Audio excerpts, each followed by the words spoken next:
இந்த பொண்ணு மேலே என்ன தவறுன்னா சொன்ன போல் அவங்க வந்து அங்கேயே வந்து வாய்ஸ் அவுட் பண்ணியிருக்கலாம். அதை நடக்க விடாமல் தடுத்திருக்கலாம். அப்படியே நடந்திருந்தாலும் அது உண்மையாக இருந்தாலும் அதுக்கான ஒரு மெஷர்மெண்ட் தான் அவங்க எடுத்து மேபி அவர் அதுக்கு கில்ட்டாக இருந்து கூட இறந்துருக்கலாம். மேபி இது என்னோட பெர்ஸ்பெக்டிவ் கிடையாது, அது ஒரு பெர்ஸ்பெக்டிவ்.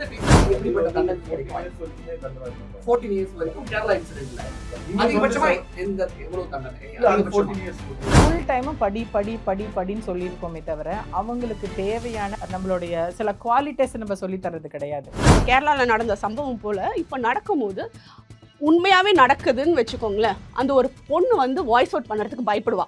1000 வருஷம் போராடி தான் அந்த பெண் உரிமையாக இருக்கட்டும், பெண்கள் இப்போ வந்து எம்பவர்டாக இருக்கிற விஷயம் வந்திருக்கு.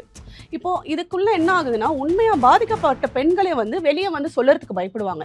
இந்த கண்டென்ட் இன்னைக்கு போடணுன்றது மட்டும்தான் அந்த பொண்ணுக்கு இருக்குது. நான் எப்படி இன்னைக்கு வைரல் ஆகணும், அதுதான் அதோட கண்டென்ட். அப்படின்னுக்குள்ள ஷி லாஸ்ட் ஹர் ரியாலிட்டி. அந்த ரியாலிட்டிக்குள்ளேயே இல்லாமல் மற்றவங்களோட எம்பத்தட்டிக்காகவே யோசிக்காமல் அந்த பொண்ணு அந்த அளவுக்கு ஒரு இம்பல்சிவாக ஆக்ட் பண்ணிடுச்சு அப்படின்றது தான்.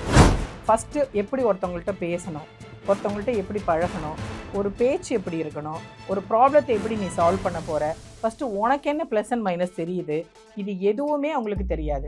அதுக்கு காரணம் மீடியான்னு தான் நான் சொல்லுவேன். சினிமா ஒரு ஹீரோயோ வந்து ஒரு தம் அடிச்சா தண்ணி அடிச்சா வந்து அவன் ஹீரோ, 4 பேரை போட்டு அடிச்சாதான் அவன் ஹீரோ. நீ போயிட்டு சாந்தமாக வந்துட்டு வந்தால் நீ அம்பின்னு வந்து ஒரு சினிமா எடுக்கிறீங்க. அப்போ பசங்க என்ன பண்ணுவாங்க? அம்பியா இருக்க விரும்புவாங்களா, இல்லை ரெமோவா இருக்க விரும்புவாங்களா, இல்லை அன்னியனா இருக்க விரும்புவாங்களா? என்னை பொறுத்த வரைக்கும் பார்த்தீங்கன்னா, பெண்களாக இருந்தாலும் சரி ஆண்களாக இருந்தாலும் சரி, உங்களுக்கு ஒரு அசம்பாவிதம் ஒரு ஹராஸ்மெண்ட் நடக்குதுன்னா ஃபஸ்ட்டு வாய்ஸ் அவுட் பண்ணுங்க. ஏன்னா உங்களுக்கு நடக்கிற குற்றங்களை நீங்கள் தான் ஃபஸ்ட்டு பேசணும். உங்கள் பக்கத்தில் இருக்கவங்களாம் பேச மாட்டாங்க.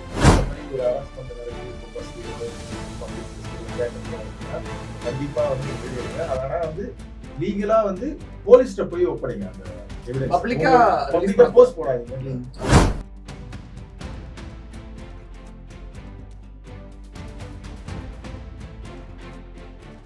பெண்கள்லாம் அரசியலுக்குள்ள வரணும், பெண்கள்லாம் ஃபர்ஸ்ட் இந்த வெளி உலகத்துக்குள்ள வரணும், நிறைய நாலேஜ் கத்துக்கணும், லேர்ன் பண்ணணும் அப்படின்னு சில உரிமைகளுக்காக நீங்க முன்னெடுத்து போய்கிட்டு இருக்கீங்க. ஆனா இப்படிப்பட்ட ஒரு தருணத்துல இது போன்ற 1-2 பெண்களால நடக்கக்கூடிய விஷயங்கள் வந்து அது எப்படி வெளியில பார்க்கப்படும்? அதுதான் இது. இப்போ என்னன்னா, நம்ம 1000 வருஷம் போராடி தான் அந்த பெண் உரிமையாக இருக்கட்டும், பெண்கள் இப்போ வந்து எம்பவர்டாக இருக்கிற விஷயம் வந்திருக்கு. இப்போது இதுக்குள்ளே என்ன ஆகுதுன்னா, உண்மையாக பாதிக்கப்பட்ட பெண்களே வந்து வெளியே வந்து சொல்லறதுக்கு பயப்படுவாங்க. நாளைக்கே ஒரு உண்மையாகவே ஒரு பொண்ணு யாரையாவது சொல்லுங்க. நான் பஸ்ஸில் போகும்போது ஒருத்தன் கூட என்னை இடிக்காமல் போயிருக்கான்னு சொல்லுங்க. ஒரு பொண்ணு இருக்கக்கூடிய எல்லாருமே ஓடக்கூடிய கண்டக்டர் டெய்லி அரெஸ்ட் பண்ணணுமே. அதுதான் சொல்றேன்ல, நம்ம அதை வந்து காமெடியா சொல்லலாம். ஆனா ஒரு சாதாரண ஒரு பெண், ஒரு வேலைக்கு போற பெண்ணோ ஸ்கூலுக்கு போற குழந்தையோ இதை டெய்லி வந்து அனுபவிச்சுட்டு தான் இருக்கிறாங்க. யாருக்கிட்ட வேணாலும் போய் கேட்டு பாருங்க, இது நடந்துட்டார் கிடையாது. நீங்க எப்படி அதை சொல்றீங்க? குறைஞ்சிருக்குன்னு நீங்க உங்ககிட்ட யாராவது வந்து சொல்றாங்களா? ஒன்றும் இல்லைங்க. இன்னைக்கு நான் இந்த டிபேட்டை பற்றி பேச போகிறேன்னு சொல்லிட்டு என் ஹஸ்பண்ட் கிட்ட பேசிகிட்டு இருக்கும்போது அவர் வந்து யதார்த்தமாக கேட்டார், உனக்கு இது மாதிரி ஏதாவது நடந்திருக்கே அப்படின்ற. எப்போ எனக்கு கல்யாணம் ஆகி 7 வருஷம் ஆகுது, என் ஹஸ்பண்ட் கிட்ட ஃபர்ஸ்ட் டைம் நம்ம இதை பற்றி சொல்கிறேன். ஏன்னா அது எனக்கு சொல்லணும்னு கூட தோணல. இந்த மாதிரி தான் நிறைய பெண்கள் வந்து இதை கடந்து வந்துடுறாங்க. ஒரு அழுக்காக நினச்சி அதை பற்றி நினைக்க கூட எனக்கு விருப்பம் இல்லை. ஸோ எனக்கு ஒரு 8 வயசு இருக்கும் போது எனக்கு ஒரு நடந்த ஹராஸ்மெண்ட் எனக்கு இன்னும் ஞாபகம் இருக்குது. இது போல எல்லா பெண்களுக்கும் உங்க அம்மா உட்பட, உங்க மனைவி உட்பட, உங்களோட அக்கா தங்கைகள் எல்லாருக்குமே ஏதாவது ஒரு வகையில யாராவது சும்மாவது இடிச்சிட்டு போயிருப்பானுங்க. இந்த விஷயத்துல இப்ப ஒரு அவேர்னஸ் வந்திருக்கு. அவேர்னஸ் ஆண்கள், நான் என்ன சொல்றேன்னா, எல்லா ஆண்களும் இங்க வந்து அயோக்கியத்தனம் பண்றாங்க. எல்லா ஆண்களும் பொம்பளை பொறுக்கி நான் சொல்ல வரல. ஆனா இடம் பொருள் ஏவல் அப்படின்னு ஒரு விஷயத்த தெரிஞ்சுக்கிட்டு சில ஆண்கள் அந்த சான்ஸ் கிடைக்கும் போது யூஸ் பண்ணிக்கிறாங்க. யாருமே இங்க வந்து அது நான் பண்ணலன்னு சொல்ல முடியாது. பண்ணவங்களுக்கு தெரியும். அதுதான் உண்மை. அதுதான் உண்மை. கண்டிப்பா ஒத்துக்கிறீங்க இல்லையா? அதேதான். ஸோ அப்படி இருக்கும்போது இந்த மாதிரியான விஷயங்கள் இப்போ கேரளாவில் நடந்த சம்பவம் போல இப்போ நடக்கும்போது உண்மையாவே நடக்குதுன்னு வச்சுக்கோங்களேன், அந்த ஒரு பொண்ணு வந்து வாய்ஸ் அவுட் பண்ணுறதுக்கு பயப்படுவா. உண்மையாவே அவளுக்கு அப்படி நடக்குது, அதை வீடியோ எடுக்கணும்னா கூட பயப்படுவா. உண்மையாவே அவளுக்கு நடக்குது, இதை நான் வெளியில சொல்லணும்னாலும் சொல்லறதுக்கு பயப்படுவா. உண்மையான போராட்டங்கள் இனிமேல் தடைப்படும். உரிமைகளை கேட்கிறதுக்கு இனிமேல் தயங்கி நிப்பாங்க, பயந்து போய் நிக்கிறாங்க, பயப்படுவாங்க. அப்ப வந்து இந்த பொண்ணுக்கு நடந்த நாளைக்கு வந்து நான் ஒரு விஷயம் உண்மையா சொல்ல போறேன்னா, அப்ப நீ வந்து ரீல்ஸ்லயே போடலன்னு வச்சுக்கோங்களேன், வீடியோ எடுத்து வச்சது எதுக்காக? அப்ப நீயும் இந்த மாதிரி ட்ரெண்ட் ஆகிறதுக்காக தான் எடுத்து வச்சியா? அப்படிங்கிற ஒரு அவ மேல ஒரு நீங்க குற்றச்சாட்டும் பெண் வரும். அமைப்போட தலைவியா இருக்கீங்க. அதுதான் நீங்க ஆ. பெண் அமைப்பும் மட்டும் கிடையாது. நான் இப்ப வந்து எல்லாருக்குமே சமமா தான் பேசிட்டு இருக்கேன். இந்த இடத்துல நான் வெறும் பெண்களுக்காக மட்டும் பேசல. ஆண்களும் இதே மாதிரியான ஹராஸ்மென்ட் ஃபேஸ் பண்ணிட்டு தான் இருக்காங்க. நம்ம காலங்காலமா அந்த விஷயங்கள் பார்க்கிறோம். ஆனா நடந்துட்டே தான் பெண்கள் இருக்கு. மூலமா நடக்கக்கூடிய இது போன்ற இது ஒரு அபியூஸ்னே கண்டிப்பா. கூட பேசியிருந்தாங்க. ஒரு ஆமா. பெண் ஒரு ஆணை அபியூஸ் பண்ணிருக்காங்க கண்டிப்பா நடக்குது. அப்படின்னு அவங்க ஆமா. பேசியிருந்தாங்க. அப்ப அந்த பாயிண்ட் ஆஃப் வியூல பார்க்கும் பொழுது இதுதான் ஃபேக் ஃபெமினிசமா? ஃபேக் ஃபெமினிசம்ங்கிறது கிடையாது. இது நான் எப்படி திருப்பி அது அதே தான் எப்படி சொல்ல வரேன். இப்போ என்னன்னா, சார் சொன்ன போல அது வந்து தைரியமா, லீகலா அவங்க கொண்டு போலாம். அந்த ஒரு தைரியம் வரணும்னா, ஃபர்ஸ்ட்டு மேம் சொன்ன போல டாபிக் வரேன். அவங்க வீட்டுக்குள்ள அந்த வந்து ஒரு சுதந்திரம் இருக்கணும். அந்த ஃப்ரீடம் இருக்கணும். அவங்க அம்மா கிட்டயோ, பேரண்ட்ஸ் இல்ல அப்பா கிட்டயோ, இல்ல அவங்க அண்ணன், தங்கச்சிங்க கிட்டயோ எனக்கு இந்த மாரி ஒரு விஷயம் நடந்ததுங்கிறத அவங்க வந்து பதிவு பண்ணலாம். அப்படி இல்லையா, அந்த இடத்துலயே ரியாக்ட் பண்ணுங்க. உங்களுக்கு இன்னும் கொஞ்சம் தைரியம் இருக்கா? உங்கள சுத்தி அவ்ளோ பேர் இருக்காங்க. என்ன என்ன பண்ணிட முடியும்? காலங்காலமா பார்த்திருக்கோம். பொதுவா நம்ம ஊர்ல ஒரு பொண்ண ஒருத்தன் இடிச்சிட்டான், ஏதோ வாட்டவர் ஏதோ டச் பண்ணிட்டா, அந்த பொண்ணே அடிச்சிரும், செருப்பால ஆமா, அடிச்சிரும், ஆமா. கூட இருக்கிறவங்க சேர்ந்து அடிச்சிருவாங்க. அதுதான் நானும் சொல்றேன். இதெல்லாம் நம்ம பார்த்திருக்கோம். ஆனா இந்த பொண்ணு விஷயத்துல இந்த பொண்ணு வீடியோ எடுக்குது. லைட்டா தெரிஞ்சோ தெரியாமலோ டச் ஆகுது. அமைதியா இருக்கு அப்படின்னா அந்த பொண்ணு அக்செப்ட் பண்ணிக்குதா அப்படிங்கிற கேள்விகளும் சில பேர் கேட்கிறாங்க. இந்த பெர்ஸ்பெக்டிவும் இருக்கு. நான் இப்ப Yes, அத தான் yes. சொல்ல வரேன். ஸோ சில பேருக்கு என்ன ஆகும்னா, நீங்க சொல்ற பெர்ஸ்பெக்டிவே நம்ம வரும். ஒரு சில பேர் அவர் வந்து பண்ணதாவே இருக்கட்டும். நான் எல்லாமே யூகமா தான் பேசுறேன். இப்ப இறந்தவர் அத பண்ணாரு, இந்த பொண்ணு மேல தப்பு இல்லைன்னா நான் சொல்ல வரல. அதர் சைட் ஆஃப் பெர்ஸ்பெக்டிவ் என்ன சொல்ல வரேன்னா, இன்கேஸ் அவர் அதுக்கு ட்ரை பண்ணியிருந்தா கூட, இந்த பொண்ணு அமைதியா இருக்கும்போது, அவருக்கு அங்க என்ன கன்வே ஆகும்னா, okay she is okay for it அப்படிங்கிற மாரி அந்த ஒரு ட்ரையலும் நடந்திருக்கலாம். அதுக்கு சைக்காலஜிக்கலான ஒரு ஆஸ்பெக்ட் மேம் Yes, சொல்லுவாங்க. ma'am. கண்டிப்பா. Okay. ஸோ அப்படி இருக்கும்போது அது மேபி அந்த ஒரு பெர்ஸ்பெக்டிவ்லயும் நம்ம பார்க்கலாம். நீங்க பார்த்த பார்வையில் அந்த வீடியோல யார் மீது தவறு இருக்கும் அப்படின்னு நீங்க இங்க நினைக்கிறீங்க? நான் கண்டிப்பா இவங்க மேல தவறு, அவங்க மேல தவறுன்னு சொல்றத விட, இந்த பொண்ணு மேல என்ன தவறுன்னா, சொன்ன போல அவங்க வந்து அங்கேயே வந்து வாய்ஸ் அவுட் பண்ணியிருக்கலாம். அத நடக்க விடாம தடுத்திருக்கலாம். அப்படியே நடந்திருந்தாலும், அது உண்மையா இருந்தாலும், அதுக்கான ஒரு மெஷர்மென்ட் தான் அவங்க எடுத்திருக்கணும். அதுக்கான ரியாக்ஷன்ஸ் தான் அங்க காட்டியிருக்கணுமே தவிர, இத வந்து பப்ளிசைஸ் பண்ணி அப்போ என்னன்னா, இப்போ அவங்க உண்மையாவே அதுக்கு பாதிக்கப்பட்டிருந்தா, இப்போ இதெல்லாம் நடந்ததுனால என்ன ஆச்சு? ஒரு இப்ப யாருமே அவங்களுக்கு சப்போர்ட்டா பேசல இல்ல, இல்லையா? அதுதான் எனக்கு ஒரு கேள்வி. உயிரும் இழப்பாயிருக்கு. அவங்க மேல அந்த என்ன சொல்றது? நியாயம் இருந்தாலும், அந்த நியாயம் நிக்கலல்ல. Yes, ma'am. இது என்னோட கேள்வி இந்த இடத்துல என்னன்னா, எனி ப்ராப்ளம் சால்னி அப்படின்னு தான் ஒரு பொண்ணுக்கு ஏதாவது ஒண்ணுன்னா யாரங்கே அப்படிங்கிற மாதிரி ஒரு 10 பேர் விழுந்தடிச்சு ஓடுவாங்கல்ல. அது மாதிரி தான் ஒட்டுமொத்த கேரளா மக்களும் கொந்தளிச்சிருக்காங்க. ஆனா ஒரு உயிர் போனதுக்கு அப்புறம் இது ஒரு போராடி கேஸ் பதிவு பண்ணதுக்கு அப்புறம் இப்ப அந்த ஆணை திட்டின ஒட்டுமொத்த கேரளா மக்களும் அந்த பொண்ணை திட்டுறாங்க, அந்த பொண்ணை தேடுறாங்க. பொண்ணு இதோட தலைமறை. இன்னொரு பெர்ஸ்பெக்டிவா கூட பார்க்கலாம். நான் ஆ. திருப்பியும் சொல்றேன். நான் இங்க யாருக்கும் சப்போர்ட் பண்ணல. நீங்க எல்லாரும் எப்படி ஒரு யூகத்துல வந்து நீங்க பேசுறீங்களோ அப்படிதான். மேபி அவர் அதுக்கு கில்ட்டா இருந்து கூட இறந்திருக்கலாம். மேபி. இது என்னோட பெர்ஸ்பெக்டிவ் கிடையாது. அது ஒரு பொண்ணோட point of view ல perspective. இருந்து பேசு. அந்த பொண்ணு அது தான் ஒரு video perspective. எடுத்திருக்கு. அவங்களோட பாயிண்ட் ஆஃப் ஆமா. வியூ அதுல இருக்கக்கூடிய அந்த ஓட்டைகள்னு சொல்லுவாங்க. அந்த பாயிண்ட் ஆஃப் வியூ தான் கேக்குறேன். ம். நிஜமா அப்படி நடந்திருந்தா எப்பேற்பட்ட ஒரு பொண்ணா இருந்தாலும் ஸ்பாட்ல ரியாக்ட் பண்ணி எனக்கு என்னன்னா அவர் சைடுல இருந்து இருக்கிறவங்க உதவி கேட்டிருப்பாங்க. Correct. கண்டக்டர் இதெல்லாம் இது எல்லாம் அந்த பொண்ணு சைடு நம்ம வைக்கக்கூடிய ஒரு நியாயமான குற்றச்சாட்டு. போலீஸ் ஓகேங்களா? கம்ப்ளைண்ட் கூட கொடுக்கல. இப்போ இதே பெர்ஸ்பெக்டிவ்ல இவர்கிட்ட வரும்போது என்ன கேட்குறேன்னா, அப்படி மேம் சொல்ற போல அவருக்கு அந்த தைரியம் இல்லைனாலும் ஏன் அவர் வந்து எதிர்த்து போராடல அப்படிங்கிற ஒரு கோபமும் வருது. இதனால ஒரு பேட் இல்ல அதுதான் என்ன ஆகுதுன்னா அது இறந்தவர் ஆணோ வெளியில போறதுக்கே அவர் கூச்சப்பட்டு நான் என்ன சொல்றேன்னா இறந்தவர் ஆணோ பெண்ணோ நீங்க வந்து ஒரு பேட் எக்ஸாம்பிள் செட் பண்றீங்கல்ல. உங்க மேல தவறே இல்லைனாலும் நீங்க எதுக்கு உங்க உயிரை மாய்த்து கொள்றீங்க? எதிர்த்து போராடுங்க.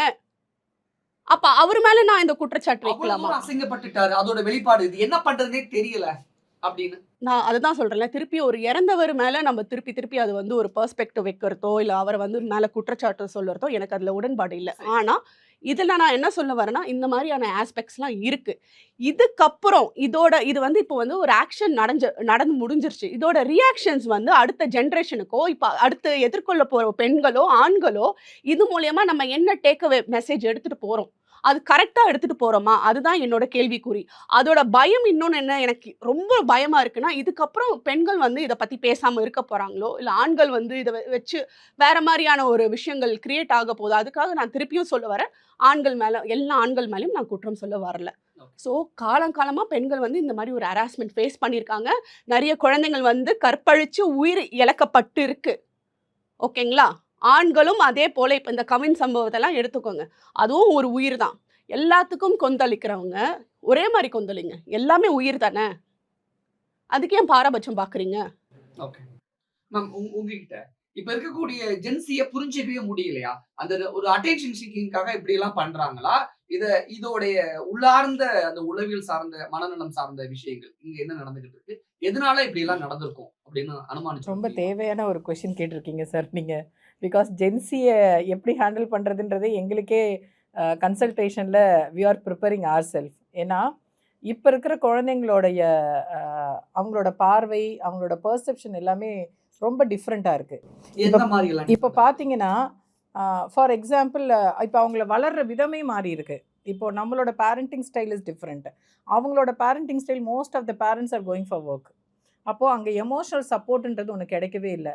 அப்போ எமோஷனல் சப்போர்ட் அவங்க எங்கே போய் தேடுறாங்க? அப்படி எமோஷனல் சப்போர்ட் இந்த ஜென்சிக்கு கிடைக்கும் ஏன்னு கேட்டிங்கன்னா, அதுக்கு கொடுக்கறதுக்கு தேவையானவங்க பேரண்ட்ஸ் தான்.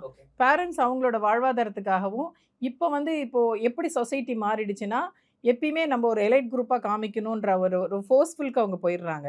ஏன் இப்படி ஒரு தாட் இந்த ஜென்சியோட மைண்ட் செட்டில் வந்துச்சு? பேரண்ட்ஸ் அப்படி தான் ப்ராட்டப் பண்ணிடுறாங்க. இப்போ ஃபார் எக்ஸாம்பிள் நானே இருக்கேன்னா, என் குழந்தை ஒரு விஷயம் கேட்குதுன்னா, சாதாரணமாக வாங்கி கொடுக்க என் மனசு வராது. என் பேரண்ட்டுக்கு நான் என்ன பண்ணுவேன்னா, நான் குழந்தைய விட்டுட்டு போகிறேன், அவள் கூட நிறைய ஸ்பெண்ட் பண்ணலை.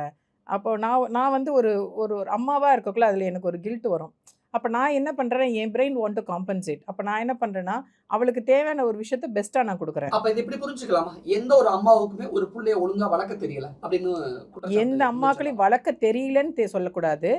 அவங்க தான் வளர்க்குறது கரெக்டுன்னு நினச்சிக்கிறாங்க. ஆனால் அவங்க ராங்காக தான் வளர்க்குறாங்க. ராங்குன்ற பேரண்டிங் ஸ்டைலில் ராங்குன்றது ஒன்றுமே கிடையாது சார். ஒரு சந்தர்ப்பம், சூழ்நிலை, சமூகத்தை பொறுத்து தான் ஒரு வளர்ப்பு இருக்குது. எனக்கு தெரிஞ்ச ஆங்கிளில் எனக்கு ஒரு மாதிரி சாம்பார் வைக்க தெரியும் சார். இன்னொருத்தவங்க வேற ஸ்டைலில் வைப்பாங்க. அதனால சாம்பாரே லைஃப் ஸ்டைல் நம்ம சென்னையில் இருக்கக்கூடிய எல்லாருக்குமே தெரியும். அந்த ஃபாஸ்ட் ஃபுட் லைஃப் ஸ்டைலில் தான் குழந்தைங்கள ஒவ்வொரு பேரண்ட்டுமே வளர்க்குறாங்க. வளரக்கூடிய குழந்தைகளும் அந்த ஃபாஸ்ட் ஃபுட் லைஃப் ஸ்டைலில் தான் வளர்ந்துக்கிட்டு. இன்னொன்று வெளிப்பாடு, அதோட அவுட்புட் தான் பேரண்ட்ஸ் இவங்க ரொம்ப அதிகம்னு நான் சொல்ல மாட்டேன். இப்போ அவங்க கையில் மொபைல் இருக்கக்குள்ள அப்டேஷன் நிறைய வந்துடுது. இப்போ நான் என்னோட ஏரியாலேருந்து பார்த்தீங்கன்னா, இந்த கடைக்கு ஏன் இவ்வளோ கூட்டம், இவ்வளோ பசங்க வராங்கன்றதே எங்களுக்கு தெரியாது. நான் கேட்பேன் என் பாப்பாட்ட, ஏன்டா இவ்வளோ கூட்டம் இந்த கடைக்கு வருதுன்னா, அம்மா உங்களுக்கு தெரியாது, இன்ஸ்டாவில் அவங்களாம் லைக்ஸ் நிறைய வாங்கியிருப்பாங்க, அதனால் வராங்க. ஆக்சுவலி அந்த கடை எங்கேயோ ஒரு கார்னரில் இருக்கும், அது விசிபிலிட்டியில் கூட இருக்காது. அங்கே அவ்வளோ கூட்டம் இருக்குன்னு இன்னொரு கடைக்கு போனால், நீங்கள் எங்கள் ஏரியாவில் சாட்டர்டே பாருங்கள், என்னமோ ஜேஜன் ஃபுட் கோர்ட்டு தான் ஃபுல்லாக இருக்கும். அது எல்லாமே டீன்ஸ் தான் இருப்பாங்க. என்னென்னா அந்த இன்ஸ்டா ரீல்ஸ் பார்க்கக்குள்ள அதை பார்த்து அவங்க டெம்ப்ட் ஆகிடுறாங்க. They want to like taste it, explore it. அவங்க பேர் என்னன்னா, they want to explore. Okay, நீங்கள் முதல்ல போகிற போக்கில் ஒரு குற்றச்சாட்டை ரொம்ப அழகாக சொன்னீங்க. குற்றச்சாட்டு என்னடா அழகாக இருக்குது அப்படின்னு கூட அது கேட்கலாம். என்ன அப்படின்னா, இந்த இப்போ இருக்கக்கூடிய இந்த ஜென்ரேஷன் பசங்களை பேரண்ட்ஸே வளர்க்குறது இல்லை, செல்ஃபோனும் தான் வளர்க்குது. ஆமாம், கண்டிப்பாக சோஷியல் மீடியா தான் வளர்க்குது அப்படின்னு ரொம்ப அழகாக அந்த விஷயத்தை சொன்னீங்க. இன்னொரு மெயின் பாயிண்ட், சோஷியல் மீடியாவுக்கு அடிக்ட் ஆகி இருக்கிறது தான் இதோட ஒட்டுமொத்த இந்த ரியாக்ஷனுக்கும் இந்த ஜென்சியோட. சார் இதில் ரொம்ப நுணுக்கமாக உள்ளே போனீங்கன்னா, இப்போ நிறைய பேர் பார்த்தீங்கன்னா, எஜுகேஷன் தான் நம்ம பிரைம் மோட்டோவாக கொண்டு போகிறோம். நம்ம சாஃப்ட் ஸ்கில்ஸ் எடுக்கிறதே கிடையாது. இப்போ நம்ம என்ன பண்ணுறோன்னா, ஃபுல் டைமும் படி படி படி படின்னு சொல்லியிருக்கோமே தவிர, அவங்களுக்கு தேவையான வாழ்வாதாரத்துக்கு தேவையான சில நம்மளுடைய சில குவாலிட்டிஸை நம்ம சொல்லித்தரது கிடையாது. ஃபஸ்ட்டு எப்படி ஒருத்தவங்கள்ட்ட பேசணும், ஒருத்தவங்கள்ட்ட எப்படி பழகணும், ஒரு பேச்சு எப்படி இருக்கணும், ஒரு ப்ராப்ளத்தை எப்படி நீ சால்வ் பண்ண போகிற, ஃபஸ்ட்டு உனக்கு என்ன ப்ளஸ் அண்ட் மைனஸ் தெரியுது, இது எதுவுமே அவங்களுக்கு தெரியாது. இப்போ என்ன பண்ணிடுறோன்னா, ஸ்கூலில் ஒரு ப்ராப்ளம்னா எங்களுக்கு என்ன சொல்லுவாங்கன்னா, உன் பிரச்சனை நீயே ஸ்கூலில் தீர்த்துக்கோன்னுவாங்க. ஸோ அப்போ இன்டெரக்டாக என் மதர் எனக்கு ப்ராப்ளம் சால்விங் ஸ்கில்லை எனக்கு டீச் பண்ணுறாங்க. இப்போ இருக்கிற பேரண்ட்ஸ் நம்ம என்ன சொல்கிறோன்னா, கத்தியை எடுத்துக்கிட்டு முன்னாடி போய் நிற்கிறோம். போய் நின்று என்ன பண்ணுறோன்னா, அங்கே அவங்கள ஹேண்டிகேப்ட் ஆகி அவங்களுக்கு ரியாக்ட் பண்ணுறதுக்கே டைம் கொடுக்குறதில்ல. நம்மளே அந்த பிரச்சனையை சால்வ் பண்ணிட்டு வந்துடுறோம். ஒரு ட்ரெஸ்ஸு ஷாப்புக்கு போனாலும் நீங்கள் செலக்ட் பண்ணி கொடுத்துட்டு வந்துடுறீங்க. எல்லாமே அவங்கள ப்ரொடெக்டிவாக வளர்க்கக்குள்ள ரியலாக ரொம்ப ஈஸியாக சொல்ல போனால் ஜோசியக்காரங்க கிளி வச்சிருக்கிற மாதிரி தான். அப்போ எப்படி தான் பேரண்ட்ஸ் குழந்தைங்களை வளர்க்குறது? மேம் எல்லாத்தையும் வெளியே காமிச்சு வளங்க, நோ சொல்லி வளங்க. எந்த குழந்தையும் நம்ம நோ சொல்லியே வளர்க்குறது கிடையாது. நான் கஷ்டப்பட்டேன், என் பிள்ளைக்கு நான் எல்லாம் வாங்கி தர்றது தான் ஃபஸ்ட்டு அடியே. பேரண்ட்ஸோட மைண்ட் செட்டே கனெக்ட் ஆகிருக்கு. கண்டிப்பாக என்னென்னா அவங்களுக்குள்ள ஒரு நானே இருக்கேனே சார். இப்போ நானே ஒரு எக்ஸாம்பிள். இப்போ நான் காலையில் போயிட்டு நைட்டு ஒரு 9க்கு போகிறேன், 8க்கு போகிறேன்னா, காலையிலேருந்து என் குழந்தை பார்க்கல, எனக்கான மதர்ஹுட்டை நான் பண்ணலை அப்படின்ற ஒரு கில்ட் ஃபீலிங் எனக்கு வந்துடும். அப்போ நான் என்ன பண்ணுவேன், ஏதாவது வாங்கிட்டு போவேன். அப்போ என்னென்னா நான் ஒரு கிராட்டிஃபை ஆகிறேன். ஸோ நான் வந்து பரவாயில்ல என் குழந்தைக்கு ஏதோ செய்கிறேன் அப்படின்ற ஒரு கிராட்டிஃபிகேஷன் வருது. ஸோ அதே மாதிரி எல்லாரும் என்ன பண்ணுறாங்கன்னா, இப்போ ஐடி பீப்புளெலாம் சொல்லவே தேவையில்லை, ஷிஃப்ட் சிஸ்டத்தில் இருக்காங்க. They never see the kids, they will be parented by some other else அப்படின்னக்குள்ள, அப்போ என் குழந்தைய வந்து மெட்டீரியலிஸ்டிக்காக நான் வளர்த்துடுறேன். அப்போ மெட்டீரியலாக வளர்க்கக்குள்ள அதை தான் பார்க்குதே தவிர மற்றவங்களோட ஃபீலிங், அதை தான் ஃபீலிங் அண்ட் எமோஷன் வளரல. அதே மாதிரி எஜுகேஷனுக்கு ஃபோக்கஸ் பண்ணுற நம்ம, அவங்களுக்கு எஜுகேஷனுக்கு அப்புறம் லைஃப்னு ஒன்று இருக்குது, அது எப்படி வாழணும், எப்படி ஒருத்தவங்க கூட அட்ஜஸ்ட் பண்ணணும், அது எதுவுமே இந்த குழந்தைங்களுக்கு தெரியல. ரெகுலரான ஒரு செயின் மாதிரியான ஒரு லைஃப் ஸ்டைல் நம்ம வாழ்ந்துகிட்டு இருக்கோம்ல, எந்த நாட்டுல எந்த புள்ளியில இருந்து ஜென்சி அந்த அட்டென்ஷன் டேர்ன் ஆகி போறாங்க? கரெக்டாக டீன்ஸில் போயிடுறாங்க சார். அது எதனால அந்த டேர்னிங்? யூ டர்ன் வந்து பியர் குரூப், நம்மளோட நிறைய எக்ஸ்போஷர், ஓவர் எக்ஸ்போஷர், அண்ட் வந்து மானிட்டரிங் ப்ராப்பராக இல்லாததுனால பேரண்டோட வரைக்குமே அந்த செயின் கண்டினியூவா அழகா ஓரளவுக்கு போயிட்டு இருந்ததுல. ஆனா அந்த ஜென்சி டோட்டலா டிஃபரெண்டா இருக்காங்க. என்னன்னா இப்போ வந்து அப்போ வந்து சார் சன் டிவி, கலைஞர் டிவி இருக்கும், அதுக்கப்புறம் வந்துச்சு மொபைலில் வந்து பெருசாக இருக்காது. இப்போ வந்து நீங்கள் வந்து ஒரு பேக் போட்டிங்கனாலே நெட்ஃப்ளிக்ஸ் எல்லாம் வந்துடுது, எல்லா ஆப்பும் உங்களுக்கு உள்ளே வந்துடுது, ஈஸி அவைலபிலிட்டி, ஈஸி ஸ்பாயிலிங். நான் திருப்பி உங்ககிட்ட வரேன் சார். நீங்கள் இந்த இன்சிடென்ட்டை பார்க்கும் பொழுது உங்களுடைய பார்வை என்னன்னு சொல்லிட்டீங்க. ஆனா இந்த இடத்துல இந்த விஷயத்த இப்படிதான் ஹேண்டில் பண்ணிருக்கணும், அல்லது இப்படி நடந்திருக்கு, இப்படிதான் புரிஞ்சிருக்கணும் அப்படின்னு உங்களுக்கு ஒரு பார்வை, ஒரு விஷயம் தோணி இருக்கும்ல, யார் யார் எப்படி எப்படி எல்லாம் அந்த இடத்துல ஹேண்டில் பண்ணிருக்கணும், அல்லது இது எப்படி நடந்திருக்கும், இன்டெப்தா அதை டீட்டெயிலா அலசி ஆராய்ந்து. இப்ப என்னன்னா சோசியல் மீடியால நடக்கிறதா உலகமே நினைச்சிட்டு இருக்காங்க. ஸோ முதல்ல அந்த இதை வந்து நம்ம வந்து கொஞ்சம் மைண்ட்லேருந்து அதில் வெளில எடுக்கணும். முதல்ல இப்போ ஒரு கேஸ்னு வச்சுக்கோங்களேன், 4 டிவி வந்து 4 விதமா சொல்றீங்க, நீங்க தப்பா நினைச்சீங்க. யூடியூபும் அப்படிதான்.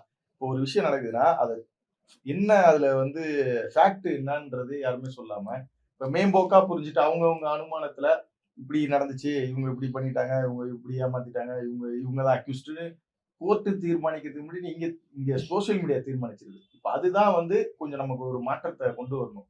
இப்போ அதர் கண்ட்ரிஸ்லாம் பார்த்தீங்கன்னா, இப்போ இன்ஸ்டாகிராம் கண்டுபிடிச்சிட்டு அவனே ஒரு சர்டன் இது வச்சிருக்கான், டைமிங், இதுதான் யூஸ் பண்ணணும், இப்படிதான் நீங்க வந்து இது பண்ணணும். அதே மாதிரி குழந்தைங்களுக்குமே இப்போ ஆஸ்திரேலியாலாம் போன்ற கண்ட்ரிலாம் பார்த்தீங்கன்னா, குழந்தைங்க வந்து 18க்குள்ளே இருக்கிறவங்க இந்த ஆப் தான் யூஸ் பண்ண முடியும், இதெல்லாம் அவங்க பண்ண முடியாது, ரெஸ்ட்ரிக்ஷன் பண்றான். ஸோ அதை வந்து நம்மளோட கவர்மெண்ட் கொண்டு வரணும். நம்மகிட்ட பாப்புலேஷன் அதிகப்படி இருக்கிறதுனால கவர்மெண்டோட கண்ட்ரோல் மீறி இதெல்லாம் நடந்துகிட்டு இருக்கு. ஆமா சார், கண்டிப்பா அதுதான் மெயின் ரீசன். இப்போ நம்மளும் அதே மாதிரி ஒரு ரெஸ்ட்ரிக்ஷன் கொண்டு வந்தால் தான் அது வந்து ஃபியூச்சர் வந்து நல்லா இருக்கும்னு நினைக்கிறேன். இப்போ நாங்களாம் 90s கிட்ஸ் தான். இப்போ மேடம் சொன்ன மாதிரி அப்போ 2 டிவி இருந்துச்சு, நம்ம அதுதான் பார்ப்போம். அதில் சொல்கிறதா அந்த ஒரு ½ hour தான் நியூஸு.